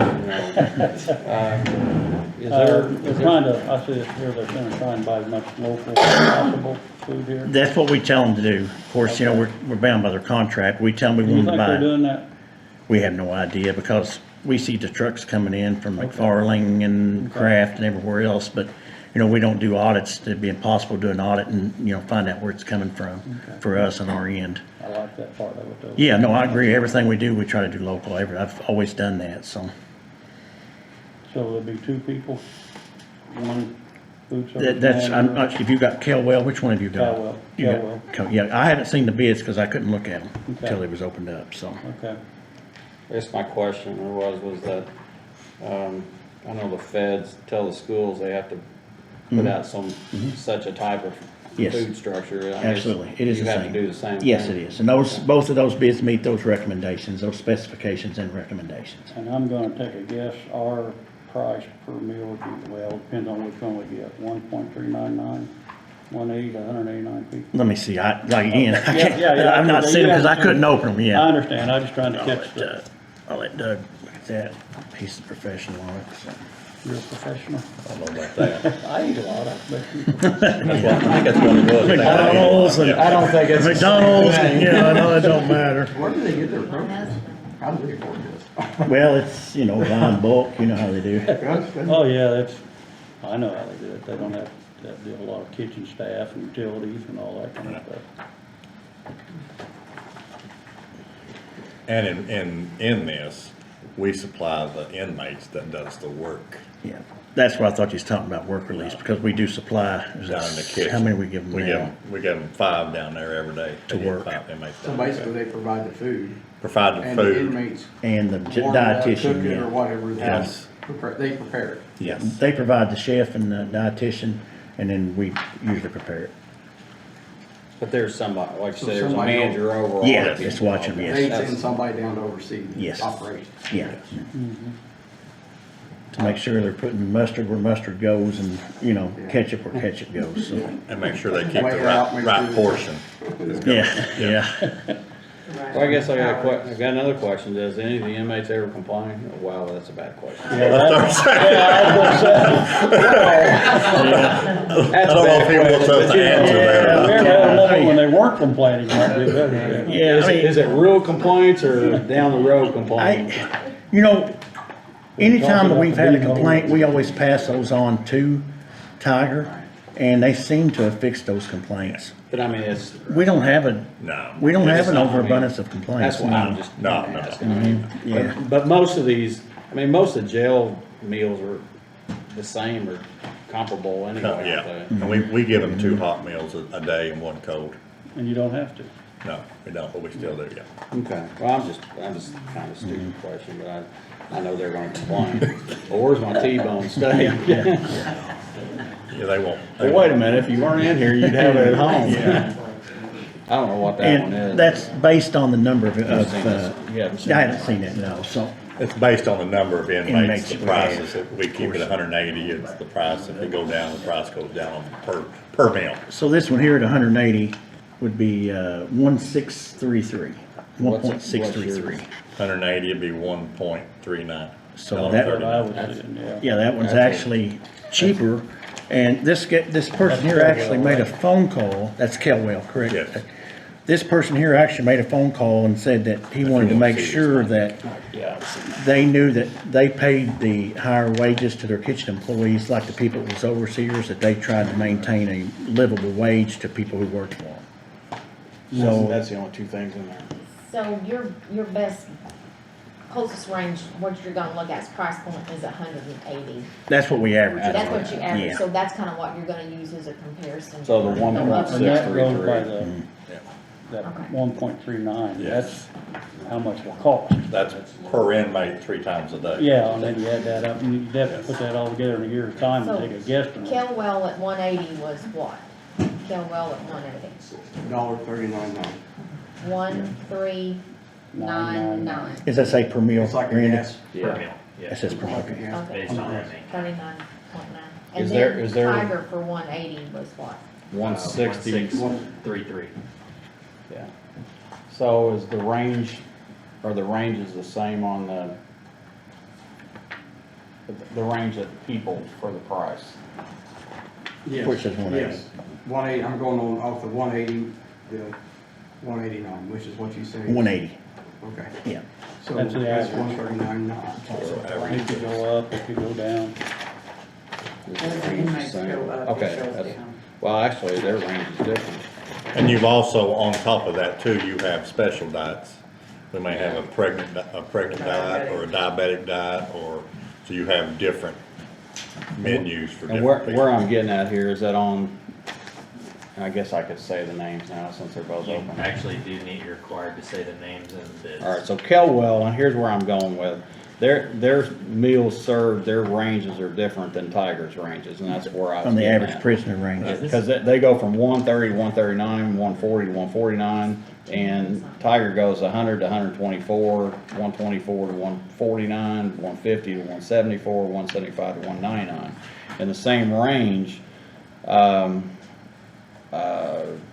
Kelwell goes, and your average is, you're saying is 180, they go from 170 to 179 at 1.445, and then from 180 to 189 is 1.399, so they're right there on that teeter. Same thing over here, they're 150 to 174 is 1.73, and 175 to 199 is 1.633. So, you know, it's, Kelwell's still cheaper, but they're at where they draw their line of inmates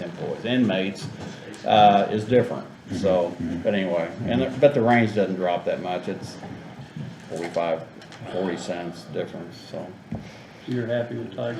Yeah, we're happy with Tiger. I mean, we don't have any really No, we don't have complaints. no We was just talking, you know what I'm saying? We've called around and asked. Doug did some checking on the Kelwell folks. They do a wonderful job too. So where I they think at? either one of them should be at their top of their letterhead. They're usually out of state, Mississippi, Alabama. It's a one-year contract. And I think they've got Floyd County Jail too. Kelwell? Yeah. Mhm. Well, they're a little bit cheaper, it looks like to me. Over the And- long run, you would, I mean, you guys would know this more than I would. I mean, over the long run, that's probably, that 45 or 50 cents a meal probably adds up after a while. Oh, my don't it? goodness. Yeah, well, 3 times a day, you know what I'm saying? 'Cause that's 3 times a day, Times 100 Yeah. a year. Yeah. So, what's your pleasure? Well, I'm just gonna be honest with you, because this is the first time we saw the bids too, obviously, because we, didn't know anything You about want it. to so- table them and go over them? I would suggest, cause it is like a little bit of a more complicated contract in turn, it's not just like, we don't just have like $150,000. If we could get maybe a more in-depth review of like a cost analysis for the next meeting, or, and probably kind of relying on, Yeah, Tiger. Yeah, Our it expires contract first. expires April the 1st. Now, our next meeting's the 6th. Let me ask you a question, that's what I was gonna ask you. Is there any way like that, and this is something that you guys say, is like, give us the approval to approve the contract as which one we think is best after the meeting, like tomorrow at whatever time, or, no, the, public bidder statute, says that, let's see, if the board may not require a bidder to submit a bid before the meeting in which the bids are to be received. The meeting for receiving bids must be open to the public. All bids received shall be opened publicly and read aloud at the time, place, and designated for notwithstanding any other law. Bids may be opened after the time designated. Well, we opened them now, so I mean, I don't mind voting tonight. I just, to be honest with you, what I looked at, looks like Kelwell's got the better deal. I'm just gonna be honest with you, we've had Tiger for the last, Yeah. They've been there for the last couple of years. try not, Yes, 7 or 8 different, let's try years. something, if it's a 1-year Yeah, contract. that's what I'm saying. If they ain't everything they're claiming they're gonna be, I'll be honest with you, I would, we Yeah. talked about it. Yeah. Me and Doug would prefer to try Kelwell. and that part where they're talking about trying to buy as much local as possible we're impresses actually me. required to go with the lowest. Bid in, There you go. which is Kelly. I'm glad we all got that. I just kinda, Unless you Why don't you can have that give me, conversation? unless you can give me like the. That Well, was what I was Kelwell, gonna say. it's Yeah, over. absolutely. That's what I was gonna say, comparative. Lowest responsible. Well, I'm glad I said what I did, Yeah, so, okay, Okay, that's Well, done. we gotta vote on it. Okay. We do have to vote on it. I'll entertain a motion to accept Kelwell Food Management. I'll make that motion to accept Kelwell for a 1-year contract. John makes a motion, Randy seconds that, and I'll make that unanimous. Is there a contract somebody has to sign? They'll send it to us. They'll send it to you. Once we All right, approve. so you want this, so you Yeah, know I'll what take the it. hell Yeah. you're. John, just be hard to get along with. And if you guys want a copy of that, I need a copy I gotta For your give you a records. copy of the bids, and You then can I'll have give one you of a these copy of booklets. that- Kelwell's. That's the only Yes, I paperwork. need a okay. copy of that, and I'll give you a copy. Yeah, we'll be good, we'll be good. Cause I'll Doug's deal calm on something. So, okay, She's gonna get you a copy to take with you, and I'll steal one of their books, if that's yeah, that's fine. good. So Cause will we got these, 3 or 4 will of these those. people be able to start on the? They said they She's would, gonna make me a yeah, they said they would, so. Okay, so they're And they'll able. they'll work the difference out in the company, like the food's still there, I think they work it out amongst themselves, Okay. And buy I the need the food or whatever envelopes. they do. Well, I haven't got that one. That's just. Yeah, that's the the other- envelope. the other They wouldn't make contract, copies. yeah. No, I need your envelope. Oh, yeah, glad you said that. Thank you. That's what I said. Go ahead, Just hit like me. mine. That is Somebody what- else I know. Don't listen. That'd be nice now. Alrighty, we can travel, exactly. He's standing right there. Okay. Go ahead, what else you got? Next thing we got is we had our annual jail inspection. We got some more good news. We passed our annual jail inspection, be for the third year in a row. So Tammy, make sure you contact the insurance company. We did it. Yeah, so that will affect obviously our insurance rates tremendously. So it'll be a big savings to the taxpayers. So also something I got to award to the citizens of Scott County. Another positive that we had, I was pleasantly surprised to be contacted by the Kentuckiana Crime Stoppers, which covers all of central Kentucky north into Kentucky and all of central Indiana south. The Kentuckiana Crime Stoppers, 502-582 CLUE, named the Scott County Sheriff's Office in Scott County a Safe Community Achievement Award winner, which is a big plus for Scott County. This is going to help our citizens. This is something our citizens can be proud of. I'm just going to read what they said here. This Kentuckiana Safe Community Achievement Award is presented to the Scott County, Indiana Sheriff's Office, was presented to me, but for the citizens of Scott County in displaying an effort that goes above and beyond normal policing duties. The Scott County, Indiana Sheriff's Office has noticeably reduced crime in their jurisdiction of responsibility, creating a better quality of life for the citizens of Scott County, Indiana. The Scott County, Indiana Sheriff's Office efforts in partnering with Scott County citizens and other community partners, such as Kentuckiana Crime Stoppers, has created a community-oriented policing model for other agencies across the United States to follow to ensure a safe and secure community. This award is presented on this 8th day of March in the year of 2022, Kentuckiana Crime Stoppers. Folks, this is a big deal. Congratulations. This is a big deal. Have we ever been nominated? We've never received this award before. John, you should be ashamed. I am. So, the reason why that's the reason why I say John knows this is. We have used Crime Stoppers before, I'll tell you that much, but that's the first time So- I've ever that, that's fantastic. Yeah, so we're proud of this. This is the efforts of, obviously, the citizens of Scott County, the men and women over there, it's busting their tails every day inside the jail, outside the jail, out on the road. So we're proud of this. I'll say right up There there. is it's Central Indiana, it's called Central Indiana Crime Stoppers. I think that's awesome, Sheriff. I mean, I don't know if anybody else ever got that award. Well- I think you're representing our community well. This is what I was gonna tell Mike, Mr. Chester. These are the things that he needs to make sure that he lets people know when he's telling people to By the come to way, Scott County, they I can be want safe. to get something clear. Randy worked for me. Now, I didn't say what I was ashamed about. Now, so, that's something that we can tout, that we do have a safe community, so. It's good. So, That's right, people. Anyway. Take me. there you go. So, what we will do is this, we'll move on with that. Actually, now I'm trying to hurry up, you know what I'm saying, because I know everybody's had a long night. Last thing I've got is the radios. Where you at on this is, you know what I'm saying, said we table it till this meeting. Just need to know where, you know what I'm saying, you guys stand on what you guys are gonna do. My understanding is the council has put the money available if we want to vote on it. Is that correct? What they did was they put it on their agenda to be able to hear it, yes. Where they could, you know what I'm saying? So we vote Yeah. for it. Whoa, wait a minute, what are you talking about, the council? The council met and voted on this last meeting. They can't vote on that. No. They didn't vote to do it. They voted can't to vote put- on, they can't vote for the ARP money without us approving. They didn't vote to approve it. They voted to make the money available.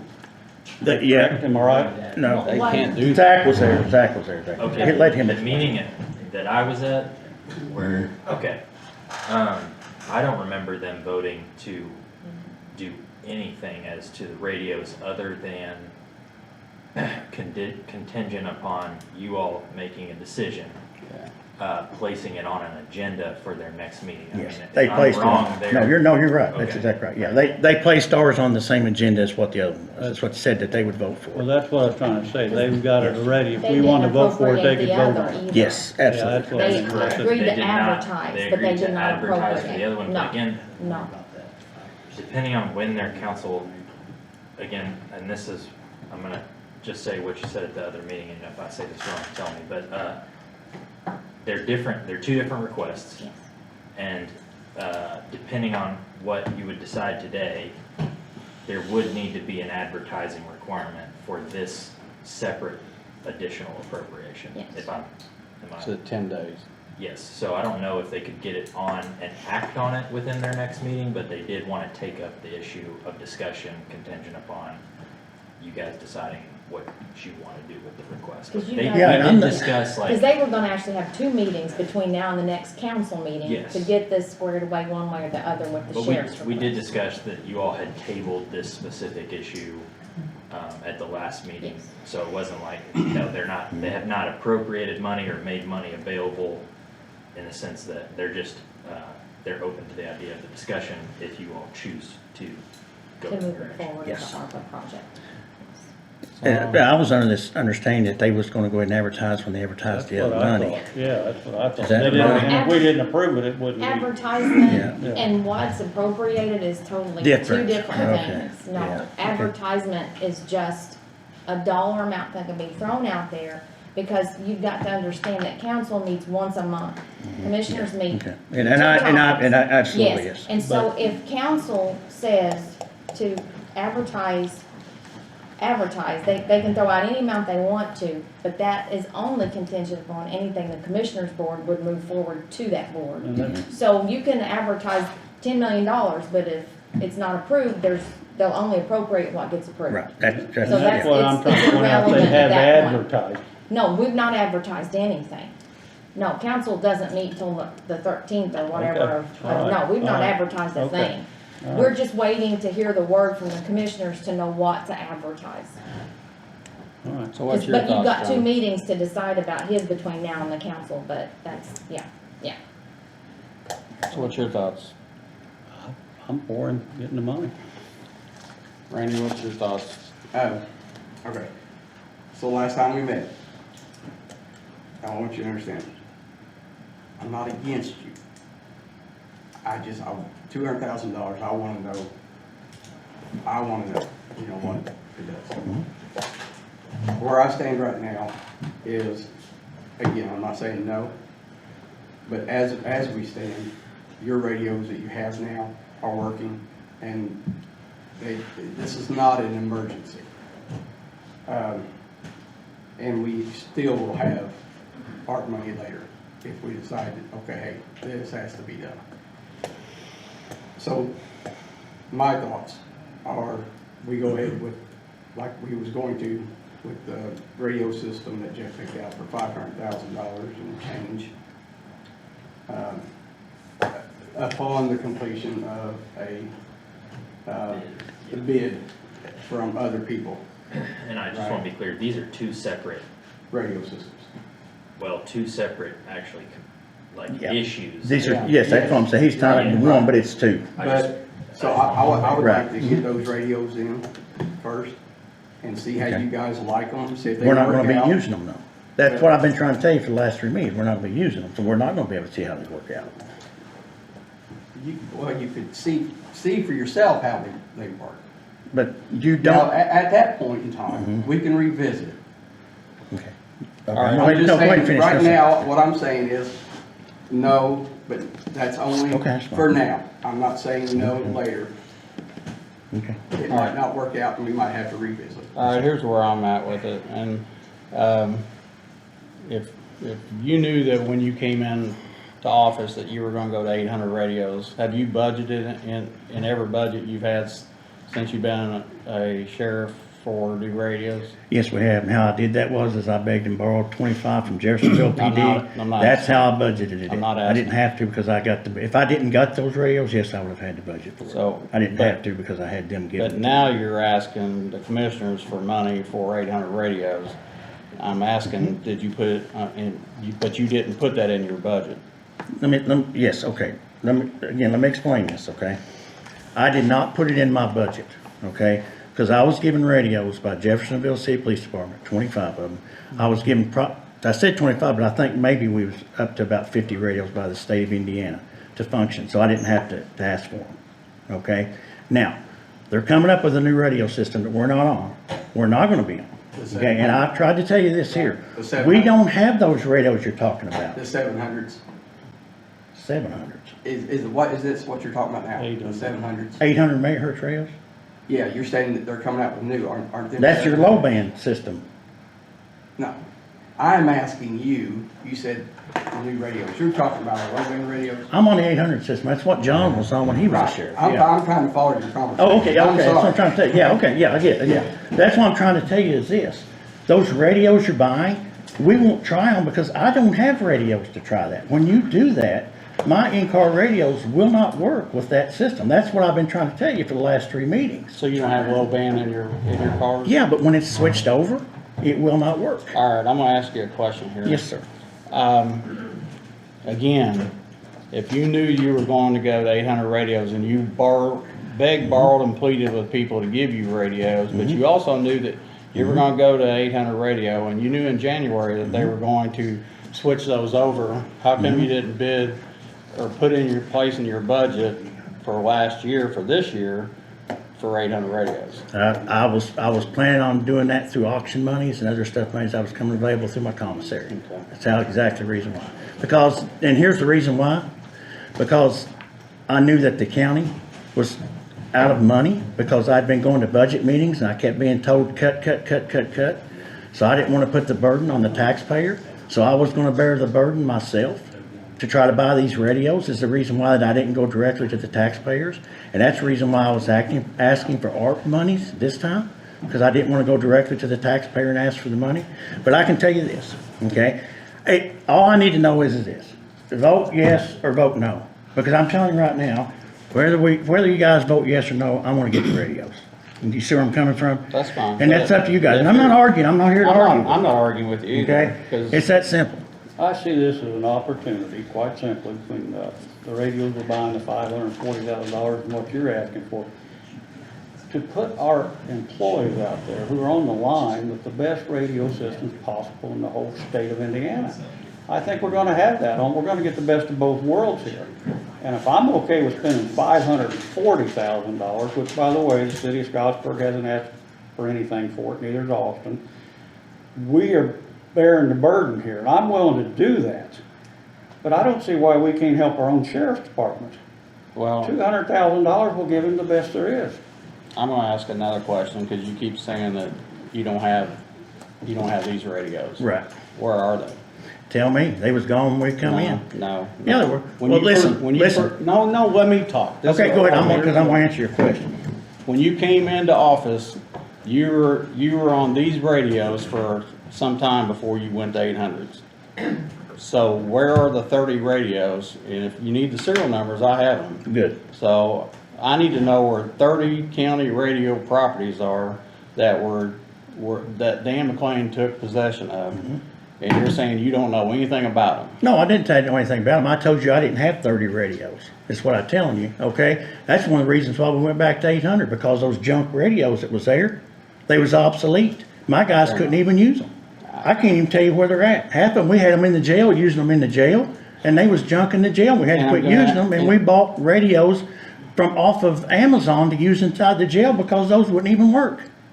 It's the Well, reason why we that's did really that. funny, because I used to I scan all day long, and I could Mm-hmm. hear your jail people talking on my radio at home. No, you don't. You're No, not. is that the low band radio? It sure is. Doug Harold? They can't now because you went to a two-way radio. Well, there you go. You just said you listened to them all day long. When they were using this. Well, I'm just telling you right now, they don't use it anymore because it didn't I know, function. but I want to know. Well, where- that's what- you're First of talking all, about I'm going to both ask you. sides. I'm not arguing with you, Jerry. I just. Yeah, you are. No, I'm not. Let's vote. No, I'm not. I'm asking Just you. vote. I'm not arguing, just vote on it. I want to know where 30 of these radios are, and I'll send you in an email the serial numbers for them. I Okay. want to know where the county property is for these 30 radios. Okay, good deal, because I want to know where those guns are it's missing too that you wouldn't cooperate with, and I can't get you to cooperate with that too, so I'll be more than happy to Let's cooperate with you. I think here we today. bring it on. Okay? Bring it on. I'm just telling you, I'll cooperate. I will cooperate. What's that got to do with you? You said you didn't have I anything to do will with that. cooperate. You said I you didn't will have anything to do cooperate. with I that. will cooperate. You didn't have anything to do with that Yeah, because investigation. it's county property. You're full of it. I will cooperate fully. We've already been doing it. I want 30 We've radios. already been doing it. I'm gonna entertain a motion, because right now, I wouldn't vote for these radios. I'm like Randy, I wanna see what our system's gonna do with these. Your obsolete system. Tell that to Harrison County, because they Okay. just did the same thing. So, Good. I'm gonna entertain a motion to, I guess, well, I don't know, do we need to make a motion or not? Cause right now. I'll make a motion. Right now, I'm not gonna vote for these radios, cause I wanna see what the other system's gonna do, so and like Randy Can I said, tell you if it, something, if it's not if it wasn't a priority or whatever, you would put it in your budget, so. Like I said, John, may I make a statement, please? Yes, sir. Okay, I just want to say I'm very disappointed in the lack of cooperation and support, but I must inform you that I will be buying the radios. I will find an alternative funding source, even if I have to have bake sales or pick up aluminum cans, okay? It's my responsibility to make sure the citizens of Scott County are safe and to make sure that my men and women are safe. It's my responsibility, and I'm gonna make sure that happens. So, you vote the way you want to, I'm gonna make sure it happens. I'm just trying to get some cooperation. We've argued about this for 6 months, and every time I come in and just ask for a vote, it turns into another argument, and I'm through arguing about it. I wouldn't And argue. You've only, I just trying wanted to to really explain. know what's going on. Well, Randy, I brought the experts in here last week and they tried to explain it. You see what I'm saying? No, because one was a salesman, and you're calling This an lady expert. over here at the end is, but she's head of the state radio system. Jerry, I've got a real good expert down there, John Jones, want to sell you a vehicle. Okay, what about the ISPIG lady?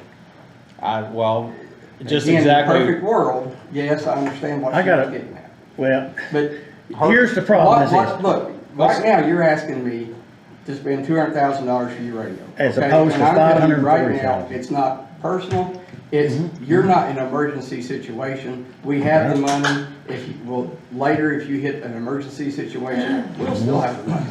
So Right, right. this doesn't have to, we do not have to give you $200,000 right now for these radios. Right. For later, until later. I get that. That's all I'm saying. I get that. I need I'm more just time to- telling you this, I'm just saying this. If If I you're have- gonna spend $540,000, and like John said, for other agencies, and you're not even taking care of your own agency, that's what I'm getting at. These guys, the fire departments need their money too. You could take the money and buy everybody the brand new 800 radios and everybody'd have the best. Okay. But, John, You know what I'm saying? you went and looked at them radios. Are you telling us they're junk because you was very No, I impressed? voted with for them? those radios, Okay. So but there I'm you go. voting for these too, because I think that's what he needs. Okay, but I'm saying it's not an emergency. He doesn't need it now. Well, I don't think the other one. So- why is the other one not I an want more time emergency to either? think about it before I give you $200,000 of taxpayers' money. That's it. That's fine. Like I said, I'm not coming here to argue. Do what you wanna do. That's your It's not an prerogative. argument. It's not an argument. It's Yeah. your prerogative to do what you wanna do. If you vote yes, you vote yes. If you vote no, you vote no. It's What are you that gonna do, simple. John? I'm gonna make a motion to vote, $200,000 out of the ARP money to supply the sheriff the ability to, improve his radios and buy new radio, 800s, to help, not the sheriff, but help law enforcement. That's who I think that's one of the reasons I was elected to this job, to help law enforcement, emergency services. So I'm for it. Simple as that. John makes a motion to, spend $200,000 on 30 radios for the sheriff's out of the ARP money. Randy? I vote no. And I'm gonna vote no too, cause I said, So, Like I said. yeah, just like a second. just like a second, okay. But, again, my reasoning is not personal, it's that, if it was such a hot topic, you'd have put it in your budget. And you didn't put it in your Like I budget. said, I made arrangements for that and I will go ahead and do what I have to do. Yes. And if it's not personal, why did it take you 3 meetings to tell me that I just needed to wait? First of all, I don't make decisions based on you telling me this is the best radio there is, cause I wanted to see it. I and brought the saw it. experts, I That's didn't. right, I did, and I looked You at it. yourself said the 800 radio system was the best radio. You're right, but we don't have a tower, and we don't have the luxuries of what. And I'm not here to gonna argue. I I mean, know, because everybody has to decide their you're own. gonna decide You're what right. you want. I And you know have what to I decide, want, right, that's what I'm and- saying. It's like a and- Chevrolet and a Ford. Well, that's You a know what I'm madness of it. So, I get it. anyway, Which one are we? You're Dodge, you're Dodge. we're a Kia. But, I mean, you're saying you're gonna get it, the money, and you're gonna get the radios anyway. And I have, hope so. I love that idea. but, But it saves us $200,000 you do that, so great and thank you. so, all right. You got anything else, Sheriff? No, I think that's it. Thanks, sir. Appreciate that award, that's pretty, That is pretty amazing. good. That is amazing. And I appreciate the jail standards. That, Yep. Like I said, I don't know any county that's ever done that before. Anywhere. Right. Thanks, sir. I've seen All new right. jails built, they didn't do it, get it done. Jeffrey. Take care. Yes. Well, somebody's moved it, oh, I'm sorry. Nick. Sorry. Not a problem. No. Okay, thank you. So I received this the other day, from Stryker, and I shall let you interpret that. Actually, Because typically, when I see parentheses, that means we have a credit or an overpayment, and that's what that first form shows. However, I'm not an attorney, I have reached out, without any return of communication. you reached out to Stryker, Yes. so I don't know. I'm gonna let him handle that, cause Okay. he, but it looks like it's not a credit, It's not. cause anything I ever see in parentheses means you owe it. It's like it's a negative. Well, to me, it almost, like, if I was reading it like an invoice, I just figured it'd be there, and that, to me, that looked like initially like a statement, but Well, if you take the balance statement over here of $6,800 and then $500, those are all in the, charges? and then you go in the negative. Yeah. Help me out So- here, I'm sitting there looking at this, I'm not exactly what you are, this stuff's gonna be deducted, or? No, That is, This- we gotta pay this? that is entirely prior to me, that's, some of that dates back to, what is that, like 2016 or 17? But is this money we owe? Apparently. Okay. Well, we know. and this is Stryker? Yep. Well, how in the heck, after doing all this buying and stuff with Stryker, that we still own? Well, see, that's what it was kind of confusing, is it shows that there was life packs and power loads and all that stuff Yeah. there. It totals way more than that amount there, and there's no itemized, like, that's all I got, and there's no itemized verification for the large charge of 30-something thousand or 37,000 on there. You've got itemized for the 500 and the 6,000, but not for the other one. And I can tell you, any piece of equipment that's a life pack or a power load or whatever supersedes that amount, especially in the amount of 8. It just says, okay, wait, hang on. The bottom one there, right above the invoice, or the total, credit total. So like here, this here. this Yeah, I'll get amount together life with pack you. Load thing. Yes, sir. I'll get together with you this These week. life packs is way. All right, you more. too. There's like not an itemized list of what this actually is, and I don't know what it is. That's why I reached out to him and said, what's But this this? has nothing to do with the prior. Nope. Allegedly not, that's what I'm trying to All right, the figure out. life packs are, Monitors, okay. And those are the ones that we had to buy because they went, because the Philips Philips one. were end of life, that is But correct. we have them, We have 8 of them. which is consistent. that's what this is, And I'm assuming you don't have the money to pay for this, well, it should have been paid. right? I know, yeah, but it's ours now. That, to budget for that in my budget, absolutely not. Yeah, that's what I, see, we're trying, our goal here. I wanted to bring this, this, let us know. yeah, I wanted to bring this to you to see, I don't know if you guys have a detailed list of what the other stuff was. Yes. I'm not doing anything with it, I just wanted to bring it to you, bring it to your attention, and I'm waiting on a reply back from Well, Stryker. when you get that reply, you and Zach work that out, because he's the one that was working it out with Kyle and Stryker before, and if this is something that was in that same order, I don't I which, think it is. which it looks It doesn't like, look- it looks, you don't think it is? Mm-mm. Well, the date doesn't look the same, so Yeah, that's from like beginning of 21. January 19th. It doesn't look like, and I don't wanna answer in the affirmative, but from judging by that, it's not the same deal. So it tells me that this was something that was bought, and hopefully it was a grant money, and the grant didn't happen. I can't speak for I that, know. I can just tell you it looks like it was purchased separate from the big All right, order. we'll deal with that. So I just wanted to bring it to My, your guys' my only attention. question is gonna be, are you using the equipment Yes. Yes. currently and you need it? Yes. You had to have it. Alright. it was a necessity, and we approved it, but it was, The monitor, yes, mostly it's, there is one monitor that is there as a backup. Everything else is in use. So, alright, what else you got? brought you your normal breakdown. Last month, we finished with 174,000. So that was pretty awesome. Right now, we're, just shy of 100,000 for this month, and we have 2 deposits left. So we will ellipse 100,000 this month as well. It stays on track, we should be somewhere in the 140 range, but that's to be determined. Obviously, everything can vary. For the month? Yes, sir. So last month was 174.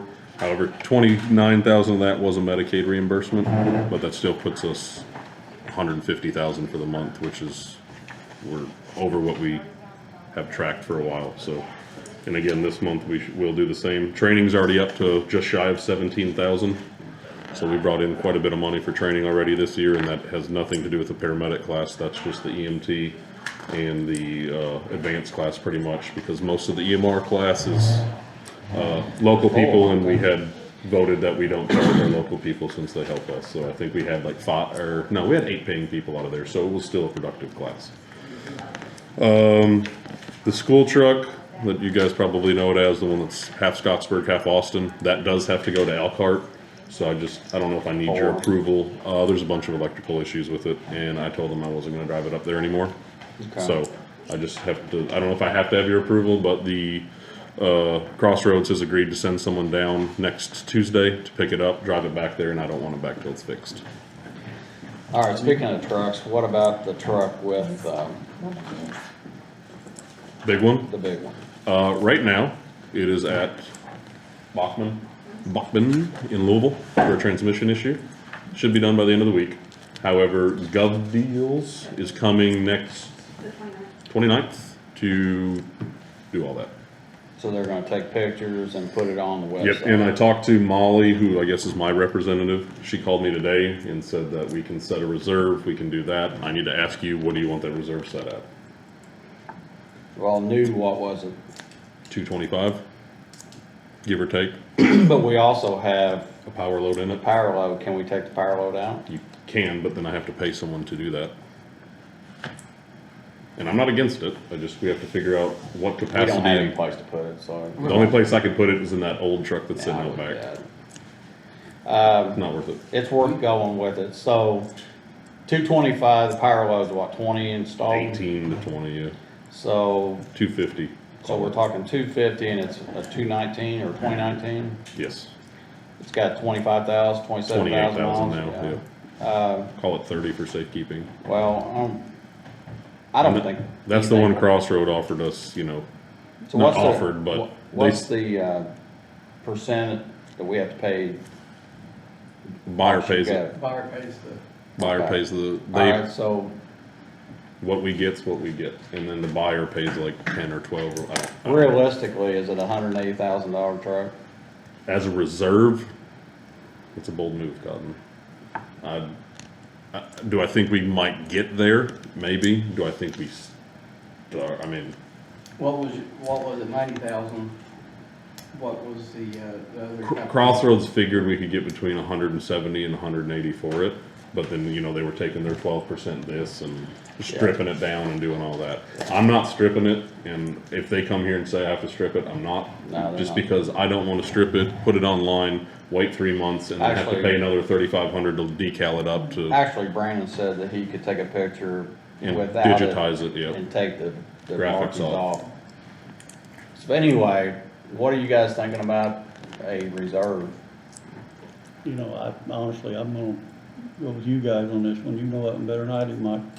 I'll put it wherever you want, I just, Well, I mean, think about it is, we can put it in. And if it doesn't sell, we drop goes through, it. we can say, you know what, our reserve's too high, so what, you want to start at 175 and see what it does? You want to Yeah. start at 180, see what it does? let's go 175 and see where we're, get a filler for it. Okay. And then we can say, hey, we're out of the market and we need to reevaluate. So this is on Gov Deals? Yes. This is on Gov Deals. I've got Molly's contact that I can send to you so you can. We if you all wanna- right, we don't have to This have is it. what they think call that the this large is a ambulance, surplus. right?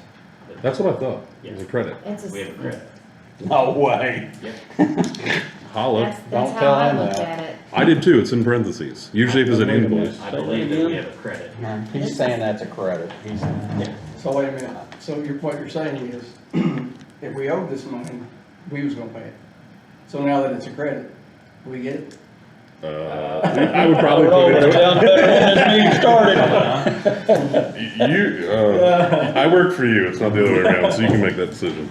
anyway, but let's do 175 and then see where it goes. Okay. If we don't get anything. With then- power, as is. As is. But I can keep the stretcher and all the removable hardware, correct? Yes. Okay, Anything that's mounted. stays, gotcha, perfect. So did I miss the fuel contract? I'm not We there haven't yet. got there yet. Okay, I'm like, good. I gave you a sheet to follow along. I'm good, sorry.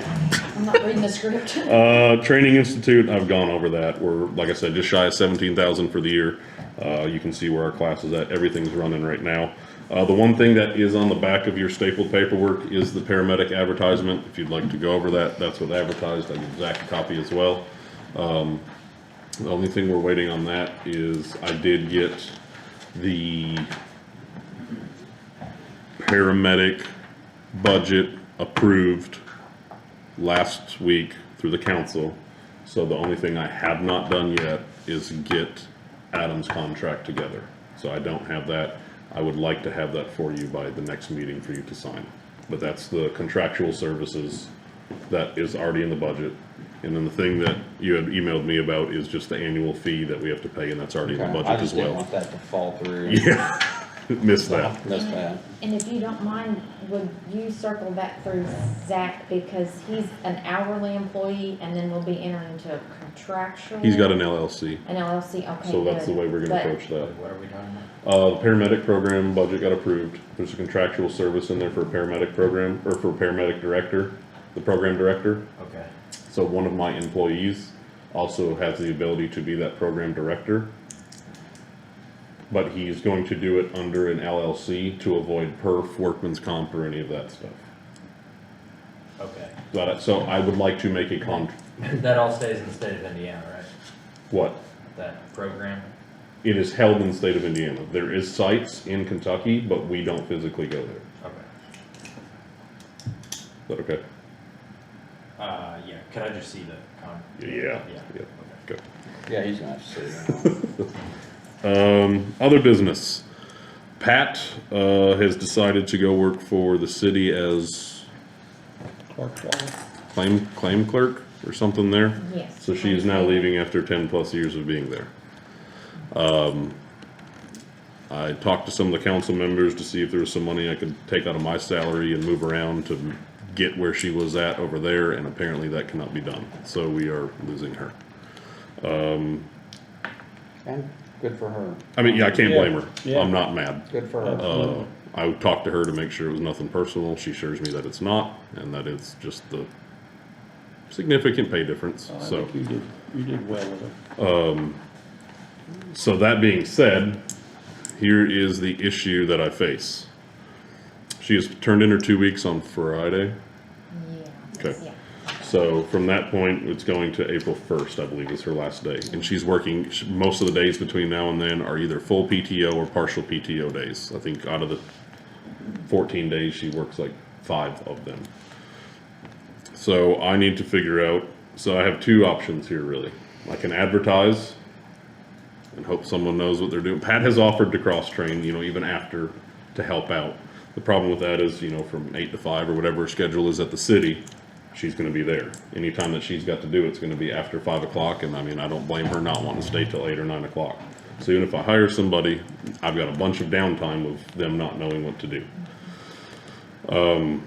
The other option that we have is kind of revisiting one that I brought up, and it's kind of what we're dealing with right now, is removing Devon off the truck, absorbing that line item of administrative assistant, not hiring another one, and allowing Devon and I to just absorb that, because right now we're having to cross-train in it anyway, because it's gonna have to get us through a minimum of the next 6 weeks, because I'll have to advertise for 2 weeks, they don't have to interview, then somebody will have to put their 2 weeks in. Even if we do all that, I'm 6 weeks out from hiring anybody for that position anyway. So for the next 6 weeks, I have to remove her off the truck and put a part-time person in her spot. Problem with doing that is, that person, or those those two people, one of those two people, will go into full-time status simply because of hours. There's zero way around it. I don't have enough part-time employees to fill that hole. Plus do claims, plus do payroll, plus do everything else that we're already doing. I know you and I have already talked about this, so I'm fine with not replacing Pat, as long as you guys, I mean, cause you got a lot of outside services that do a lot of the billing and stuff, you just have to get them the information. Yeah, I mean, it's a tedious process to get it to them, but once it comes to actually tracing down the money, we don't go after the money. The billing company that we pay a fee to is the one that pursue insurance companies, pursue legal, they do all of that. Pretty much, even anything legal, they call, or they send me a form that says, do you want to pursue this? And I say yes or no. So financially, it'd be about the same, however. It'll actually save us a little bit of money doing that, because if we set the salary ordinance for Devonna right now where she's at, just make it salary instead of, you know, I think it's right at 60K. If we set it there, because right now Devonna's working hourly, but she still works her truck shift. But then she comes in on her off days. So some days she has a part-time person work part of her truck shift. So I'm saving all the money that part-time person's working right now. We'll save that. And then I'll end up having to spend about $5 grand more hiring someone new than what Pat was making. But that is absorbed in, if we don't, then we're gonna have 3 people on perf instead of 2. And then we're gonna have still part-time expenses for her coming off the truck. That doesn't go away unless we hire someone new for the truck. So we'll end up saving, I think I talked to Lindy about it, and it was what, 16 to 20,000 in the course of the year, potentially saving that amount of money by doing it that way. I'd say, I mean, my opinion is, The job description, I did find it on my phone. can check The the job numbers later, description yeah. that, I don't know their name, Wagner. them. The one that they had sent back that we had talked about already has the duties of payroll and claims and all of that stuff written in it. I can send that to somebody if they need it right now, but it's already in there. So the only thing that would have to be talked about is a salary ordinance with the council to make her an exempt employee, or make that position an exempt employee at a certain rate, and then just hire a position for her on the truck. Cause Well- right now the deputy director's hourly. yeah. I'm for that, and I think the reason being is that if down the road you see that you need an admin, we could possibly just make it a part-time Exactly. admin. If And anything. no benefits and Yep. just pay them an hour. It's cheaper paying that part-time than it is a Yes. paramedic part-time. We can come back in a few months, just check the numbers, Yeah. see what it's looking like.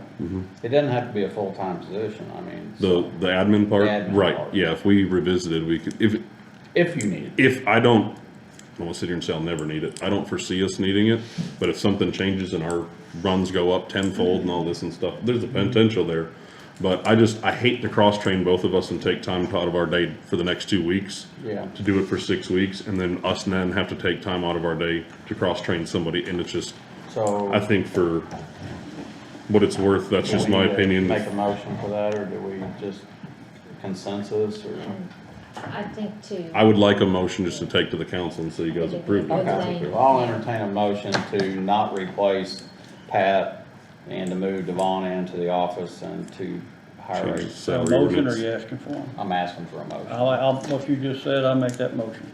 John makes a motion, Randy seconds that, and I'll make that unanimous to send it to the council for approval For the salary ordinance for the change. salary ordinance change. When would all that start, like immediately? It's, 2 weeks. right now, We're already doing- right now, she's just Gone. hourly, my payroll's gonna be through the roof for the next 4 weeks, I'm just letting you guys know. Well, because She's working now the same hours that I'm working, the difference is she's hourly and I'm not. well, And then I'm having someone replace so her all on the the truck. PTO time that Pat's taking Is is budgeted already, isn't it? in her salary, Kind of. Yeah. If anything, it's in addition to what she takes just as a normal payroll. right, It's cause gonna normally be she comps a out of lot. her line as just as if she'd worked. Right, And she's it- gonna cash I out just, a little bit. what it comes down to is I'll have less to transfer to a different line item Yeah. when we're And set that's where I was done. getting at, because, But right now, with her being off the truck, you know, we work 60 to 70 hours a week. If it's her 48-hour week for the truck, she's working 60, so there's 12 hours over. Plus, I'm replacing her for those 48 hours on the truck. Just Yeah. because with her not being there, I have to have someone help me. I can't have Okay. no one there, what so. else you got? Safe haven box, cannot be installed where it was originally intended to be in the Because of that building. electrical box. Because there is no clearance between it and the electrical panel. They came out, looked at it, and said this cannot happen by Who code. came out and looked at it? The contractor. And said by code, he can't get that close to the electrical box. Apparently there's gotta be 24 inches of clearance or something from a main circuit breaker, and there's like 1.25 inches. I'm gonna ask a question. However, I do have a contingent location. All right, that's fine. The contingent location is in the training room. That is not obstruct, or not in the view of cameras. The only thing that it would add, Talking about on the south side of the building? yes. So where the walk-in is, it would be to either side, preferably to the east side of Is there a that. window there? It would be to the east of the window. So they said it's gonna stick in about 12 inches, which I can manage around to still get in that It'd be in the office. corner, wouldn't Kind of, there's the entrance to our office there, for the training office back there, but it's one of those things that you can, it's not gonna impede it, it just won't be as nice of flow. it? Will if there that be makes a sense. light around it so that So they will have to be an extra light, and then the one additional expense that wasn't initially calibrated for was they'll have to pour some concrete, because right there I've got a rock bed, and they'll have to pour concrete in that rock bed to make it a smooth surface Well, to walk through. there are- However, there is like There's 15, yeah, there's plenty to extra cover it. money to cover for it. Because he's still willing to That's do. what I was gonna ask, is there enough donated money? there Yes, is. so he's still willing to do the install, we just have to pay for the But you have the materials. money in the, in your Yes, thing, okay. yes, there's, I won't have to ask for any more money, it's all Get there. get a quote for him doing that, so that at least it's noted in our records Okay. that he's going to pay extra for this, and so that down the road, when people look at this and go, well, there's not enough, where did the money go? Gotcha. And you go, well, we had to pay this, and that we have a record of showing that the install was this amount of money. So he Even is, though he was volunteering his Correct. labor, there's some expense. there's still there. expenses for materials and Yeah. concrete and all You kinds can of just stuff. bring a report on that and I can put it in the minutes. Yeah. Okay. Like, that was, since it's donations, Yeah. we wanna do, Yeah, yeah. We just understandable. want to be upfront. Whatever. So he is booked out until probably starting, looking at next week or the week after is when we'll That's fine. start. So there is progress, it's just So we do have the box? boxes in my building, all the parts are in my building, and then after he installs it, then they come down and You got a- verify it you got a- works you and got an estimated verify it date- connects to Jeff and all that stuff. Estimated date when we get this completed? I don't wanna tell you one right now, cause even after it's in, then I gotta get with them to see when they can send someone down, cause it can't be officially. Who chose What- the secondary location? Who proposed the secondary location? Who proposed it? The contractor said this is about the option you've got. The only other option would be putting it to where it like sits in the bathroom.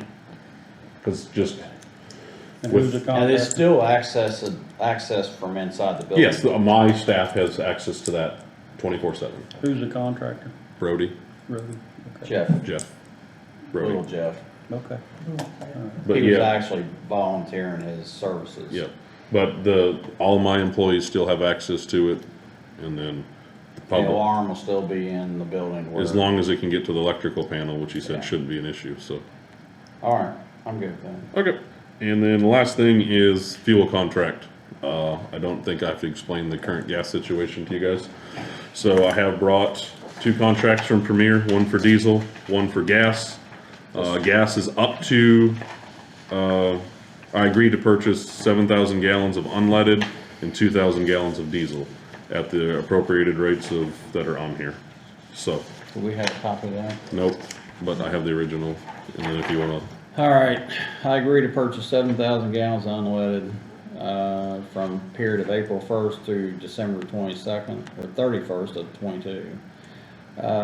Terms are 7,000 gallons at $3.72 per gallon based for 405 with taxes and 405 delivery. for taxes. And if the market price goes down on this one, if it goes down to 250, then we get charged market price. It's just, that is the cap. Oh, okay. So that's the high end. Correct. If it goes below, then It just locks us in. I Yeah. mean, we're gonna with spend what's going on, I don't think we have a So- choice, because for a minute there, my delivery came up into the 5s, and It'll all be higher next we week. did not use that fuel. Yeah. Well, yeah, We did, but at that point, we went to the but pumps. we did go to the bigger tanks now. Gas is switched to the big one, diesel Okay. switched to the Was little that one, yes. before it was the opposite? And we're still running out. I get it, So, I get it. So we're really looking Gotta at have it. 39,405. Yeah, yep, But like you say, if it goes down, then we pay a lesser price. yes. I'll entertain a motion. I'll make the motion, I don't know if I need to explain or not, contract 7,000 gallons, it's $3.72 a gallon. Base $4.05 with all applicable taxes, is that what you wanna vote on? That and the diesel one as well. And that would be 2,000 at gas. the, 2,000 gallons, $3.85 per gallon, $4.39 with applicable. I always don't wanna hesitate, cause I didn't think we had to pay taxes. I thought, don't you have to take, we have a system to take that off? you have Malcom that comes That back comes and does in, that, but you gets the still pay them reimbursement. front, yeah, it's a reimbursement. We get reimbursed back for those taxes. You still have to pay for them up front. You pay Yeah. up front and then you get. Okay, well, I made the motion. All Yeah. right, John makes a motion. Randy seconds that, I'll make that unanimous. So do I need to sign this? Yes. When did we You get wanna that see money this, back? Counselor? I'm curious, you get a check, is that how it works? Kind of a contract. I don't know how that works. 'Cause it- What else you got? Last thing, Danny has to have surgery. He's Who gotta is? have, Danny has to have surgery. He's asking for FMLA for a 2-week period.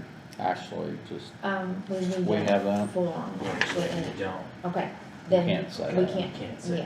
that. Okay. Slip that in here, cause I have that on the agenda. That's- I need that signed. no, yeah, Okay. we do that in private. Okay. All right. Very good. I got two. He's not hit it. The camera was right there. That's why. Gotcha. It doesn't matter. All right. Is that all you got? I did, I believe, can you confirm that for the, I know you don't really have to do it, the council, that the vehicle is on the agenda and Danny's thing is on the agenda? Yes. Because they've approved it and I talked to them and then they moved it to the next meeting, so I just wanna make sure. We're just waiting on the approval for that. All right, I'll get with, John Concord and see if he's still got a white one. That's it. All right, thank you.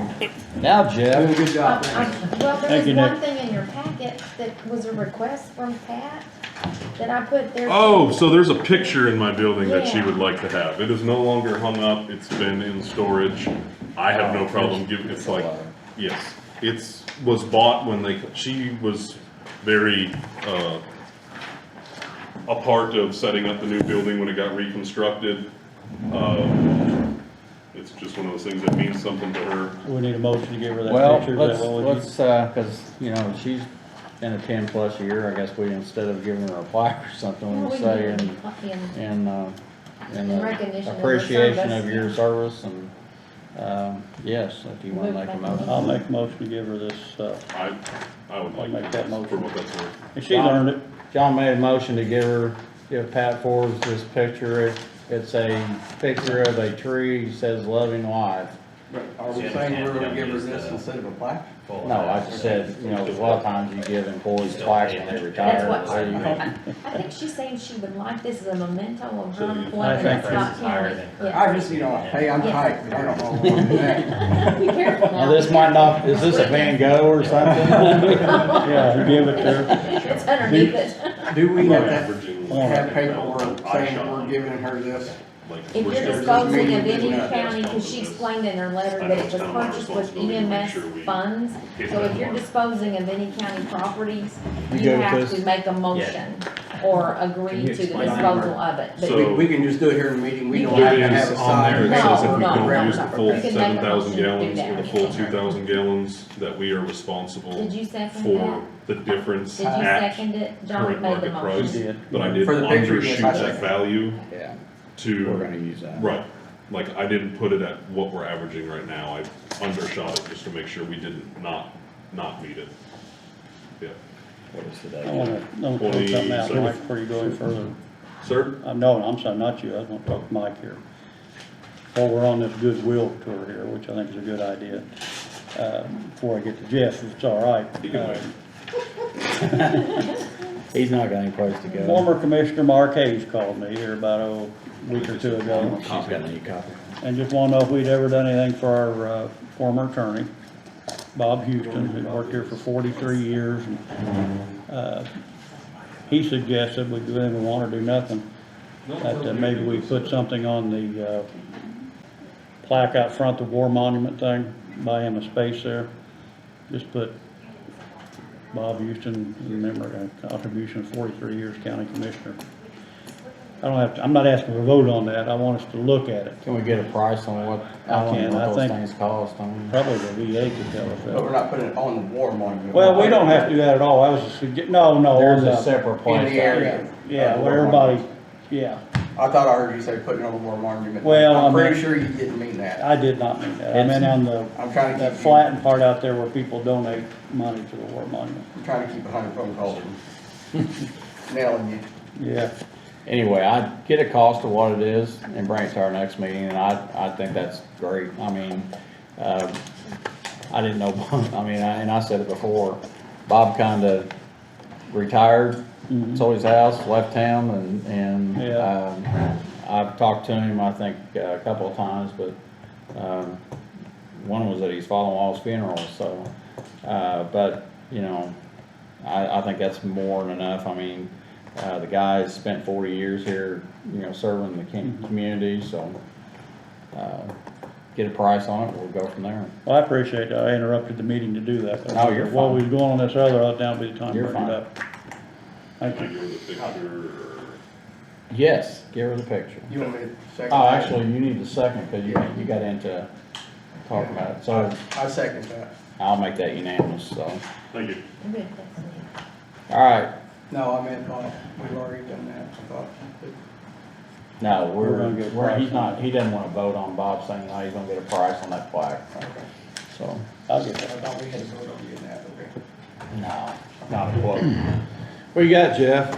Well, just to give you a little update, the governor recently signed a new bill that, last year, they recognized dispatchers as first responders.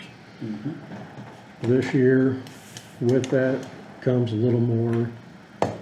Now we're required to have minimum training standards. And the governor signed that last week or the week before, the bill. With that, it's not gonna change anything major for us because we already did 24 hours of training in-house. But what it does do is where we currently do emergency medical dispatch, now the state says we have to provide emergency fire dispatch and police dispatch. And that means myself and all my employees will have to be certified in those two disciplines. So, with that being said, our current company that we have been with, I reached out to them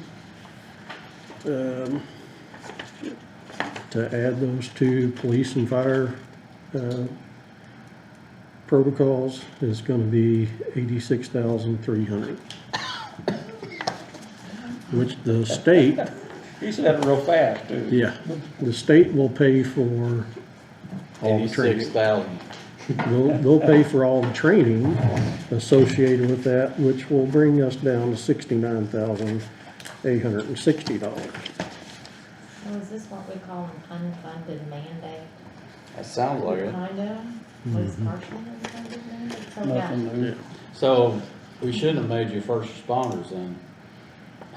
Well, I mean, it's a good thing, but I mean, with that, because, you know, they're gonna require us to have training standards like they do the fire and police side, so, I'm guessing if they don't keep those standards up, they could be canned probably, couldn't yeah.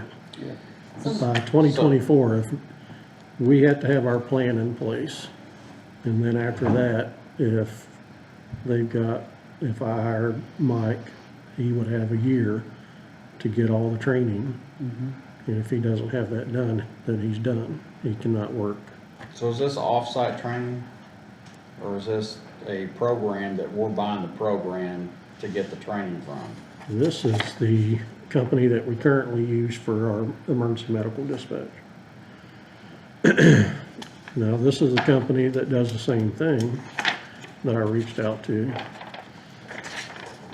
And they will do it for $38,142.45. So is this additional to the training you're doing now, or is this, We have to be certified in fire dispatch and police dispatch. by 2024? Yep. Okay, if you don't mind, repeat that to me again. So it was 86,000 plus was the total cost. For the one company, it's 86,300. And then, but the state will pay how much of that? They will pay for anything training wise, and that would bring, from my calculations, down to 69,860. So the rest of that County's is, still gonna be out that. that 69,860 is materials or software or? Software, here's where I'm gonna go with this. The company that we currently have, I would love to get away from them. Because we pay for, each station has to have a license. So we're paying, technically we have 4 licenses now. This company, there's no licensing. So it's like Microsoft Office, you can put it on all the computers, or some companies charge you for every computer you put it on? Yep. And with this company, I will have 2 in-house certified trainers that I wouldn't have to send any of my dispatchers anywhere, period, ever again. Well, that's where I was going here, is that if the state has mandated this technically, is there other counties around us that we could maybe partner with and go, hey, we'll buy into the system with you and they'll come train here, or we go train there, or the state set up sites that says, here, just like fire schools where you can go, hey, we're gonna go over here and get certified. As far as training goes, Clark County uses APCO, and they have one person in-house that does their EMD training. So I don't know what they're looking at as far as, because they're gonna have to do the same thing. Yeah, that's what I'm getting at, is that, Be police and fire. We may be able, I don't know how that would work, but I just wanted to bring it to you.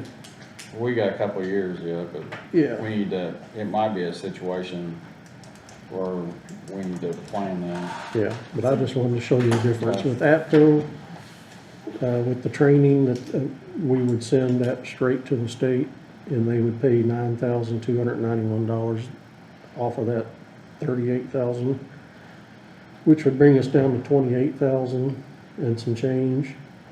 And just for an example, right now on my 1170 fund in equipment, I've got a little over 18,000. So even if I did something, I would still have to go to get an additional 10,000. Okay, Problem. you said, In what year? I'm sorry. I'm so sorry. 2024. So you're saying that if we go with APCO, that that 2 people would be trained to train other people? Yeah, I would have Okay, 2 so what certified happens? instructors on staff. What happens if one of them leave or quit? It's, Do we have to pay to have somebody trained again? Oh, sure. yeah, I mean, but it's, let's see, $509 Okay.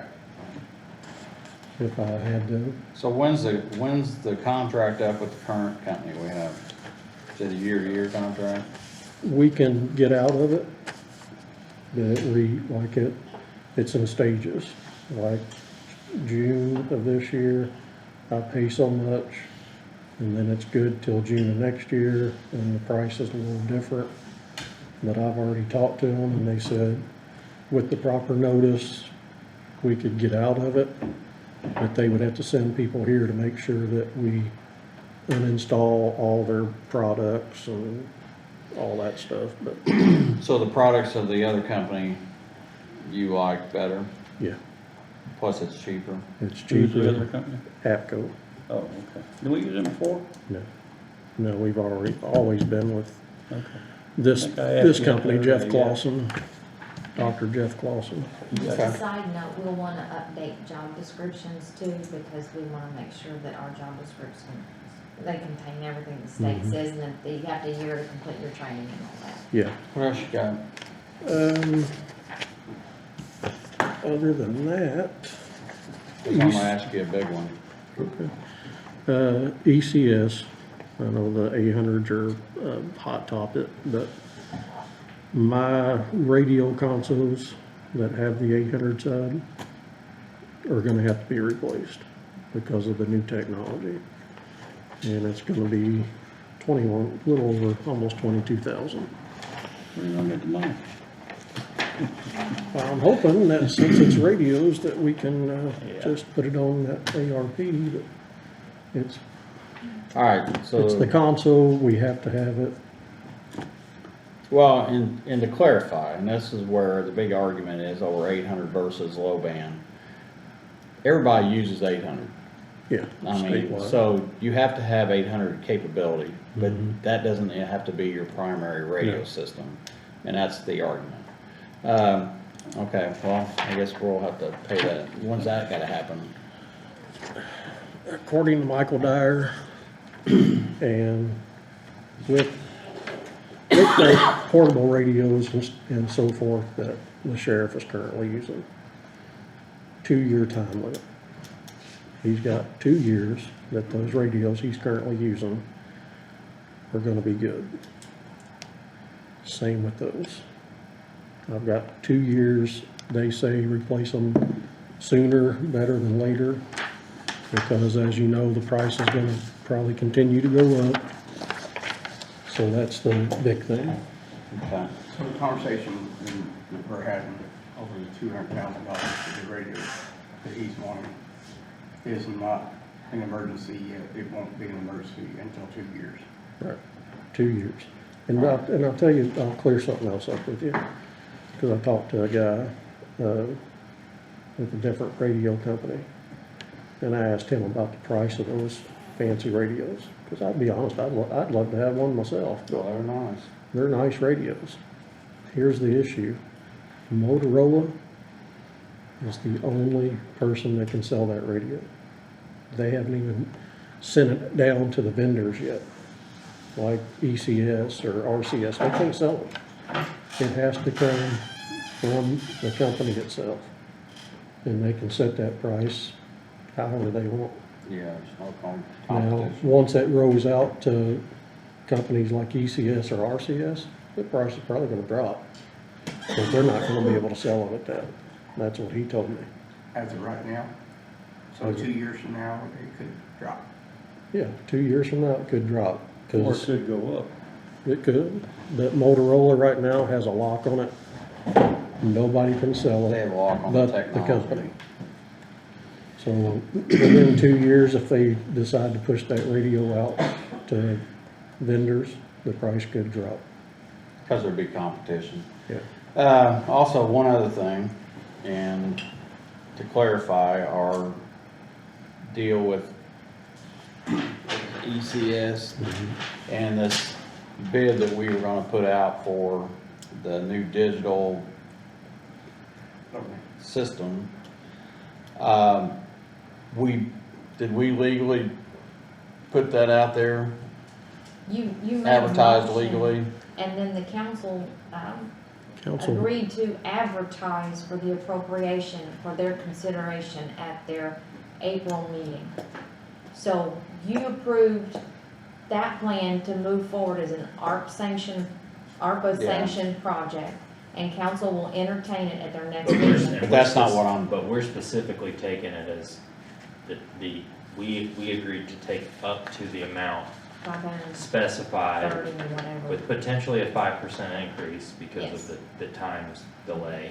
But we agreed to take it as loss recovery Yes. up to that amount. But where I'm getting at is that, I won't say even it was the last meeting, the meeting prior, we talked about bidding this system out to get quotes from other people instead of trying to, I think we were in good standings of using the two state code statutes of using the thing, but we also were gonna place it out for bid, and you said that I reached out and I sent Zach the email a little bit earlier. I reached out to RCS in Louisville, and they emailed me Thursday or Friday last week and said, They're not bidding. we can't be competitive, we are not bidding. all right, so that's, And I want to clarify, as to the bidding requirement, the bidding kind of suggestion, it had to do because at the time of that meeting, there was still a question about, in terms of taking this money as loss recovery, whether you were still subject to federal procurement rules that has since been clarified after review by Baker Tilly. Baker Tilly. It is not so. Okay. And I have received the response from RCS that essentially. Well, that's where I'm getting at. I wanna make sure that we're above board, even though I think we're covered under the 2 statutes that we Correct. talked about. That we did place it out there for bid. We didn't get another bid. That's where I want everybody to understand. We didn't do an exact notice to bidders, that's a different process. Yeah. But reaching out to a specific company to see if they wanted to bid, if they could bid on a contract, their indication is that if we had put it out as a notice to bidders, they would not be capable of providing a competitive bid on this, and there's a number of reasons listed in the email. I'm not I gonna looked get into. at, a company up in Indianapolis, and they offer the same services as RCS.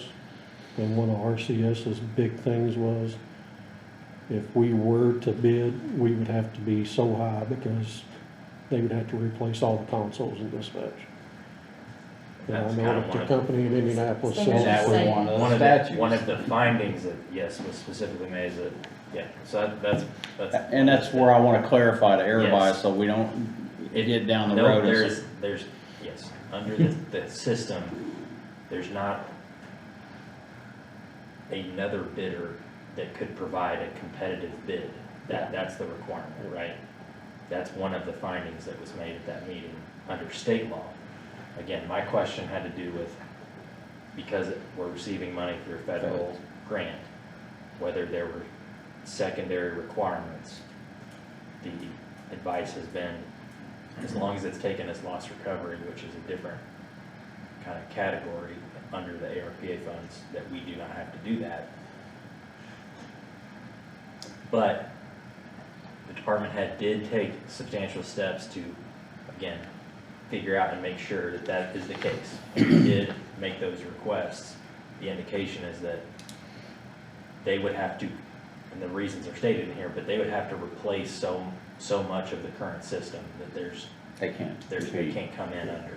And that's where I want clarification, so everybody doesn't think, oh, you did that under the table, or you did it illegally, or whatever. I want to make sure that we have done our due diligence and crossed all the Ts and dotted all the Is, so. So for the record, this is going to be purchased under the special purchase stipulation allowed for in Indiana code, saying that due to substantial savings and kind of the proprietary nature of the technology, that this is going to omit your requirement to put a notice to bidders out here and they will purchase this, That's correct? exactly what we did. Okay.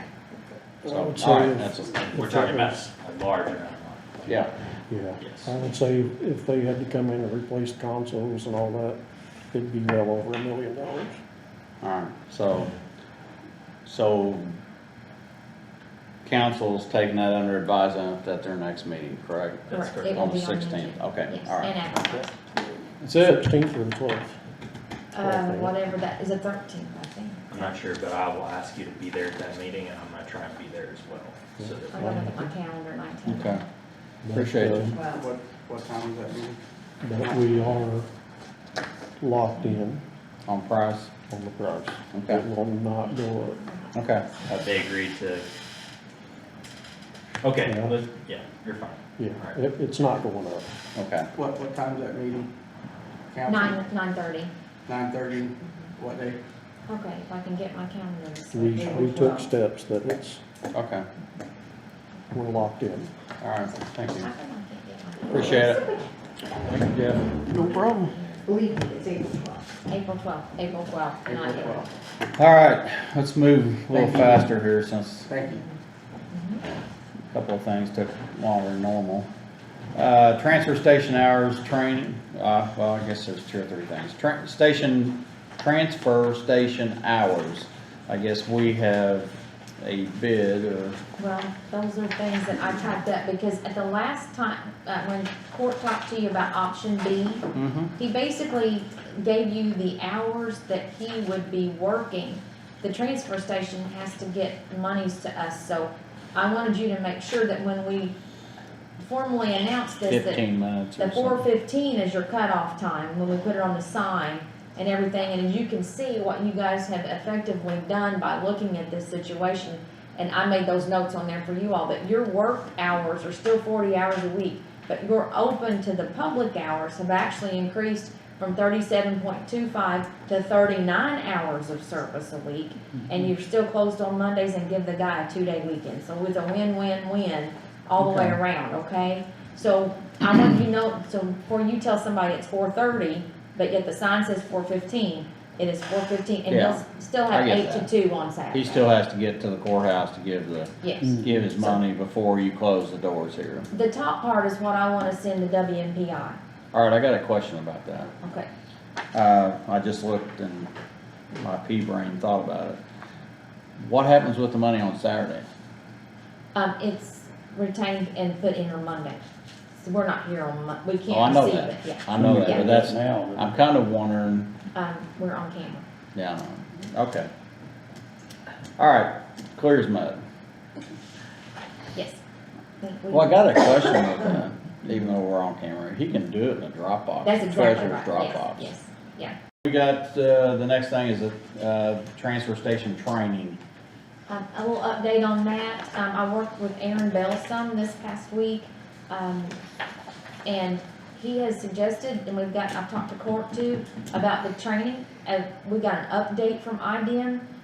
There's a plan to pick up the trash tidbits around the station, so IDEM felt satisfied enough about that when they inspect it, I'll make sure it's gone.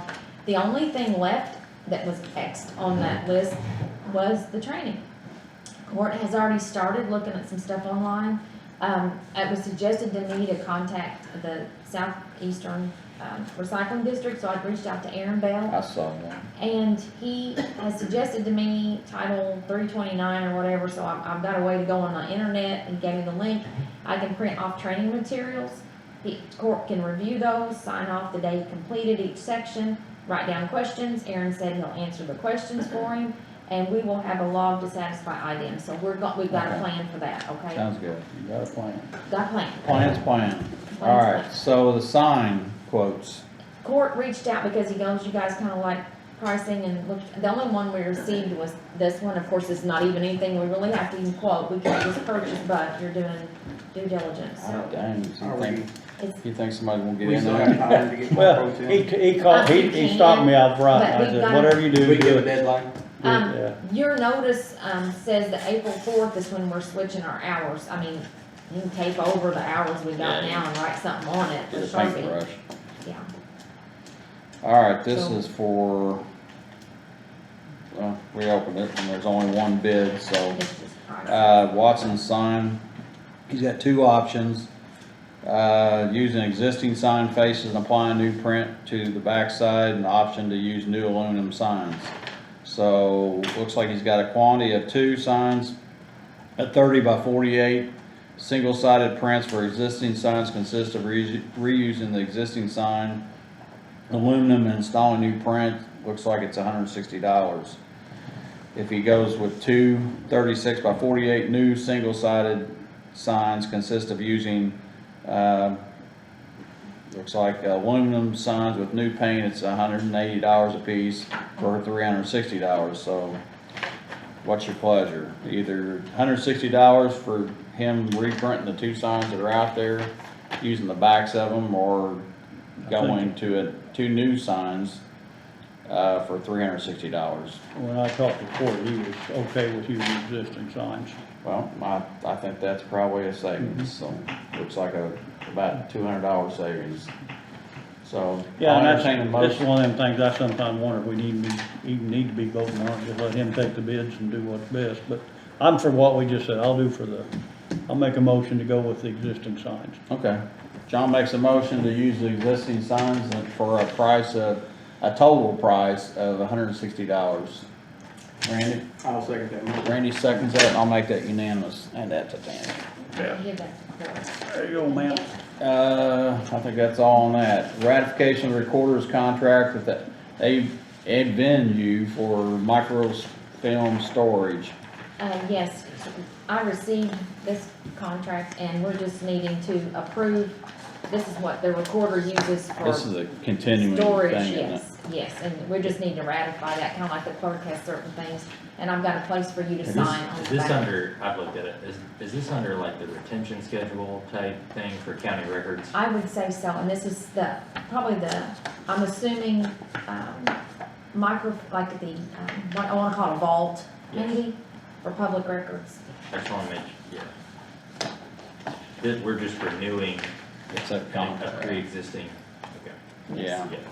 So I'll entertain a motion to allow me to sign this and to continue the service with Advent. No price increase. There actually isn't a price on here. Actually, there is. At the bottom, it says microfilm storage, $1.50 per roll per year. Currently, Avu is storing 209 rolls of microfilm for the client. Party agrees to the increase or decrease this amount during the term. Clients will be invoiced annually in March during the term and pay Avu based on the number of rolls of microfilm. Microfilm retrieval per request is $21.50 for first roll and $1.75 for each additional roll requested. Reprint of documents from microfilm is $1.25 per page. Microfilm creation is a nickel per frame. So I don't know what last year's was, so I really can't, or the And it's last. gonna fluctuate because we have more records that go in the vault every year. So we're only gonna increase as the time goes on because we have more and more rolls. These are documents that you are required Right. to Yeah. keep, they're on a permanent retention schedule, and if you don't house them via third-party vendor, you have to house them. There's no bidding or anything like that necessary? On site at a location This- available to you. I'm assuming that this is well below I would have to go look at what she budgets every year for microfilm. It has to go up every I year. have no idea. I It says right here, right now, we're storing 209 rolls Right, at $1.50 a roll. So, So that's well underneath what we have to I mean- bid. I mean, we're gonna, and I don't mean this calculator. poorly or anything, but statutorily, we're required to do quotes on Yeah. anything under, around 50,000, okay? So we're kind of beating ourselves up over nickels and dimes That's sometimes. Well, And I don't mean and it's how much? bad, but $314. Yeah, I mean, I'm all for this, I just wanna make sure we're doing our legal part. I'm just- It sounds like we are. You gotta, you would have to go, first off, pay them to retrieve all the microfilm. Let's say you wanted to go with third party or different group. You gotta go retrieve all the microfilm that they got. That looks like $21 per request. Well, let's see what that is. maybe we are in a ball. That's fine. I just wanted to see if we were getting a sharp increase. I wanna make sure that we're not. We'd have to pay $4,500 to retrieve what we have. Actually, that's not true, because that's for the It's first less. one and $1.75 after that.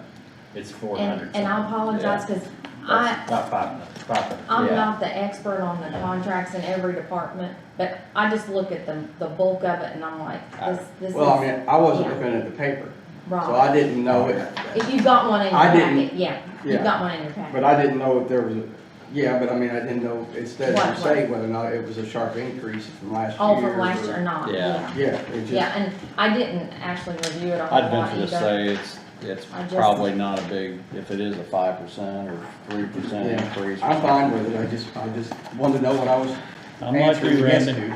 I'm like you, I wanna make sure we're doing it right. So I'll entertain a motion to accept this new contract with Avenue, I guess is the name. I'll make that motion to pass. Thank you. John makes a motion to continue the contract with him. Randy? Second. I'll Thank make you. that unanimous and I'll sign this. There's your assignment. Thank you very much. All right, moving right along. The use of the courtyard gazebo for community, in the prayer, well, looks like there's two, is that a two request or is that one It's one request? request And for I two don't have a different paper times. on them. Fill them All right, out, looks like, who'd you say? fill the masters.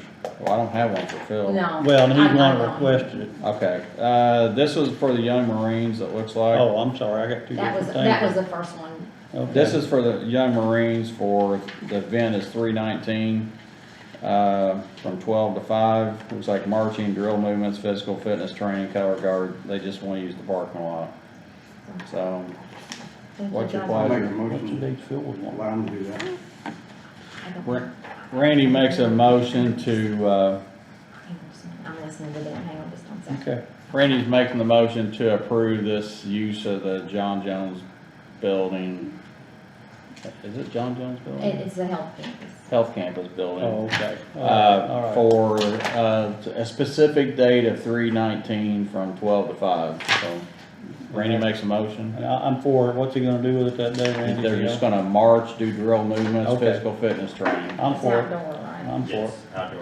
Well, it was something separate from what we talked about earlier. No, it's set, it's different. Okay. Randy makes a motion, John seconds that, and I'll make that unanimous, so here, you guys need to sign that. Second one is, the National Prayer Days.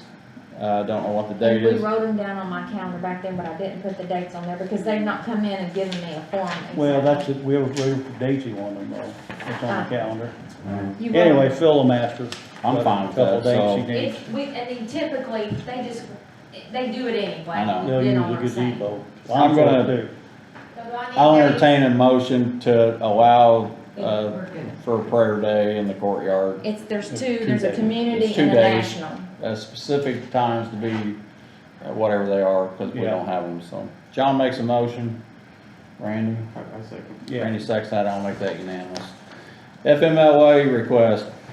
Wait a minute, Okay. See, I didn't know he was gonna do that. Oh, here, I need to pass the form down. Now there's two. Anyway, why we're doing that, claims payable to Indiana County Auditors Association, $930 and $400. One of them's dues and the other one is conference fees, because we've got conference in April.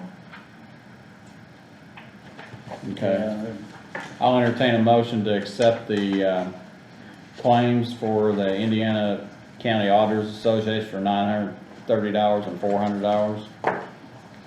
I'll make that motion. John makes that motion, I second that. Randy seconds that, I'll make that unanimous. Back to the FMLAs, let's do them both at the same time, unless somebody wants to do something different. What's the but- other one I want to talk about? Oh, okay. So I'll entertain a motion to accept both these requests. I'll make that motion to accept the request for leave. John made a motion, I second. Randy seconds that, I'll make that unanimous, and so I'll approve both of them and sign them. Also, entertain a motion to pay Latco Shelby House Incorporated the remainder of their balance of I $42,000. think we had two here, Mike, before we go. We had to approve. That's the two I just did. You I thought just we did. did one of them. Okay.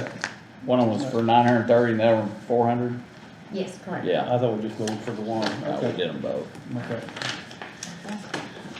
Lapco, they've done it. Lapco, Do you know that's if they're for in the out corner. there or not yet? I'm gonna tell you a story about that. Okay, good. It's a story. Actually, I called Jonathan a couple of days ago and they never called me back. I want to know. He was here tonight. Yeah. Actually, it is completed, and that's why he's asking for his money. But the engineer that we hired didn't, I'm gonna say he didn't do what he was supposed to do when he's supposed to do it, but, it had to go back to the state because it is a medical facility, and the state medical director or somebody up there has to sign off on the building and give an approval to occupy. So right now, he and one of the engineers got into it the other day, because I told him before I left on vacation that this is what I expected him to do, and when I got back yesterday, I asked him if it was done, and he hadn't done it, so. But anyway, it is at the state right now, and I did see an email that said that they were looking at it, and it's, I guess, going in front of a review board or something for them to look at and sign off on. So the building is completed, everything's there, we just can't occupy it until we get this approval. So, And of course, the money, I think we owe regardless. yeah. I am wondering what happens if they say no. Oh, they're not gonna say no, it's just a formality. But the point was that formality should have happened a long time Yes. ago, but it didn't happen when it's supposed to But happen. we're still letting, yeah, we have no choice, all right? Yeah, I mean, the hospital won't let us go in there, cause I even asked us, and they said, you know, cause it reflects on us if we let you in there without, it's not about anything outside of, there was a paragraph that's supposed to have been written, sent to them at a specific date, and it wasn't sent. Is this the same amount that he presented to us, what, a month ago or something? Exactly Yes, the numbers the this is same? money that we rolled over That, from that was last year. what, yeah, was the same amount that you guys All looked right, at. I'll make the motion to pay. John made a motion to pay the $42,617 to pay the remaining balance of the coroner's room. Randy, This is the coroner's room or is just the engineering firm? this is the coroner's room. The Okay. engineering part is built into that. Yeah. It's like $3,000 It or was something like that. 3,200 or Yeah. something like that. Can we separate the two until No. we get a, So, I mean, I think the other guy's already been paid. But just, so Lincoln probably was responsible for writing the check Yes. to him, or did we pay it No, already? I think Lincoln was Lincoln had to paying. put that, add that, Yeah. because I think. Lincoln's there- already paid for this? Yes. I think so, Yeah, he's told me it'd be the I'll last, second the motion. he said it'd be the last time he uses the guy, so. Don't blame him. Anyway, I'll make that unanimous. John made a motion, Randy second, I'll make that unanimous. Payroll ratification for March 11th. Everybody had an opportunity to look at payroll. John, I'm gonna get the claim, you gotta sign it for redevelopment. I'll entertain a It's coming out of motion. I'll make a redevelopment. motion. What is it? Oh, for, yeah. Okay, so we'll do that later. Okay. John, Randy made a motion. I second. I'll make that unanimous. Consideration of minutes from the joint meetings on February the 10th, 16th, and the regular meetings on February the 16th. Everybody had an opportunity to look at those and want to ratify them. I'll make a motion. John made a motion. I second. I'll make that unanimous. Set a special meeting for the art fund. Anybody got a date they want to throw out? I threw that on there because we obviously have requests that have piled up. Yeah. And then that'll help me, if you can give me a few dates, and I'll get with Baker Tilly to see if I can get, Jason Simler down here.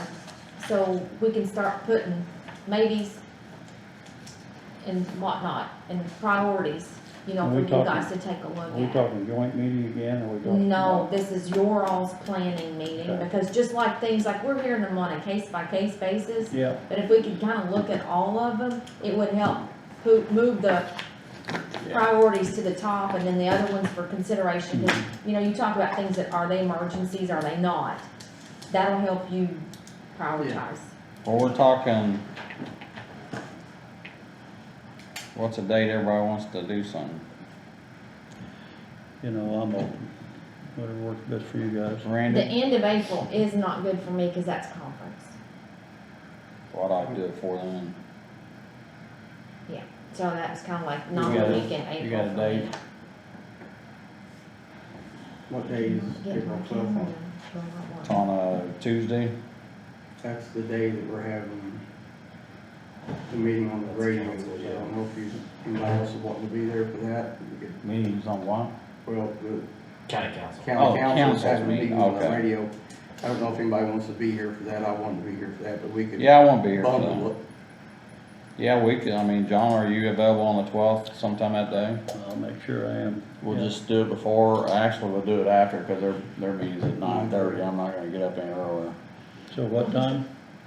Their April meeting's at 12th? 9:30. If they, are we earlier on their agenda, or I have no idea at this point, where that's at. can we be earlier on their agenda? Do you wanna be later if you have a later meeting? Do you wanna be Yeah, you could schedule it for later and. the Yeah, last okay. on Just the have it the agenda? last thing on their agenda, and then Last on council. we'll have that, and then we'll have a little hour, whatever, after that for ours. So what time again? We don't know yet. 9:30 would be the earliest you need, the council starts at 9:30, but you guys would probably be more like 10 on the council agenda, or a little bit later, depending on what they got to So entertain. you want to schedule one for 10:30 instead? You could Yeah. do a 10:30. Let's do it 10:30. 10? Hopefully John won't talk long, we can get out and Yeah. eat lunch. Lunch, I'll get out early. I'll see Who's if fine? I'll see if I can get Jason down here. If I can't, I'll let you guys know, okay? Cause he comes from Indy, and 10:30 would be doable probably in the morning, if he can get down here.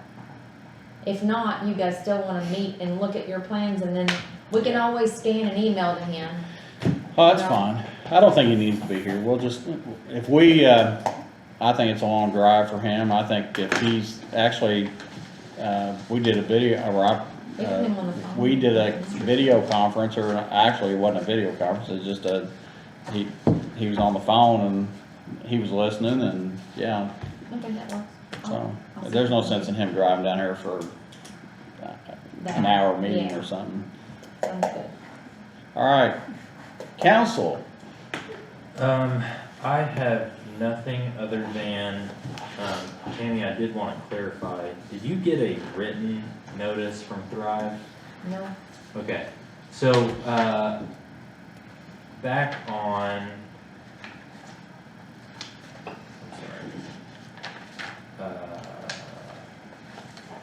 sorry, would have been March 11th, I received an email from Phil Stuckey, indicating that, Thrive was gonna exercise its 30-day, notice to quit the premises.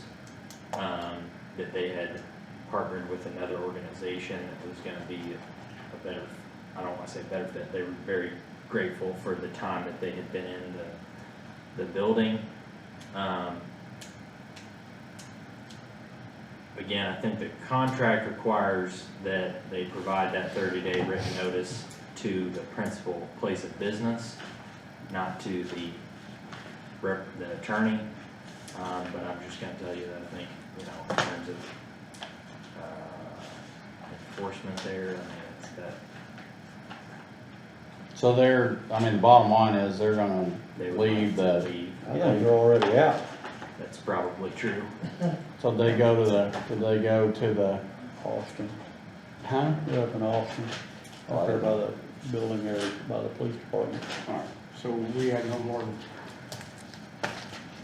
binding contract with them at this point, we can go ahead. They have ostensibly exercised their right to Good. terminate. Well, that's So fine. we can Yeah. change the code on the Now we got an door. extra space. Somebody else I want think one? she wanted to use it Yeah, I have. out there, but we can talk about that. Okay. Yeah, That's fine. I So mean, did you get a hold of I Andrew? think and Veteran ask Andrew Services I is still haven't out. Then I- Whether or not he could change the code on the door? I'll write myself I a think note. Veteran actually, it's not Services- Andrew, it would be Josh. Or they got a, It's a programmable door, isn't it? is it a, Is it a badge swap? I thought they put a push button on I don't know. Well, it. Either way, yeah. Somebody. either way. Josh or Andrew, I Yeah, think either way. we should possibly change the code on the door. Yeah, I agree with that. Well, Yeah, so that's the only thing. we should actually I'd really- suggest kind of just accepting the notice sent to me is sufficient at this That's point. fine. I'm fine with that. I couldn't hear you, Joe. nothing, I was gonna say that the code on the door should be I want to be clear that that available to doesn't Denise might get any and Tom future right issue, now, I but, think. you know, Oh, yeah, Unless- no. Unless we wanna change it or do something, we could change it So the later. No, consensus just- was to accept the notice. We should change it and provided to notify everybody. them. Sure, yeah, Yeah. I'm fine with that. What Zach was saying that I guess we'll just say by consensus, we agree to accept the termination of the contract with Thrive at the health department. at I'll the make a old health motion to department. accept the resignation of Thrive at the health department as being in the building. John made a motion. I'll second that. I'll make that unanimous. I will say one thing, if while we're talking about Thrive, and just a FYI, there is a Suboxone clinic in Scott County now, I think so, that's where they're at. no, that's right there by the hospital. No, okay. That They're was in the building. That was the email that we received from the director out there inviting us to a breakfast or a luncheon to, I guess, introduce herself, and We've got one, we got an invitation? Tammy sent it to us. I thought that had to be passed through council or something. Not our council, But the city anyway, council. I just want FYI, I don't wanna Yeah. bring it into a discussion, but I just wanna let her. Roy, I think they're in the old Boston building up there in Austin, there by the police department. Well- They used to have it there. This one here is in the old doctor's, the cancer building but right as you turn into Carlville Lane, it's right there on the right, so. Okay. All right, I'll entertain a motion to close the meeting. I'll make the motion to close. the John meeting. made the motion, Randy, Yeah, I guess. Randy seconds that, I'll make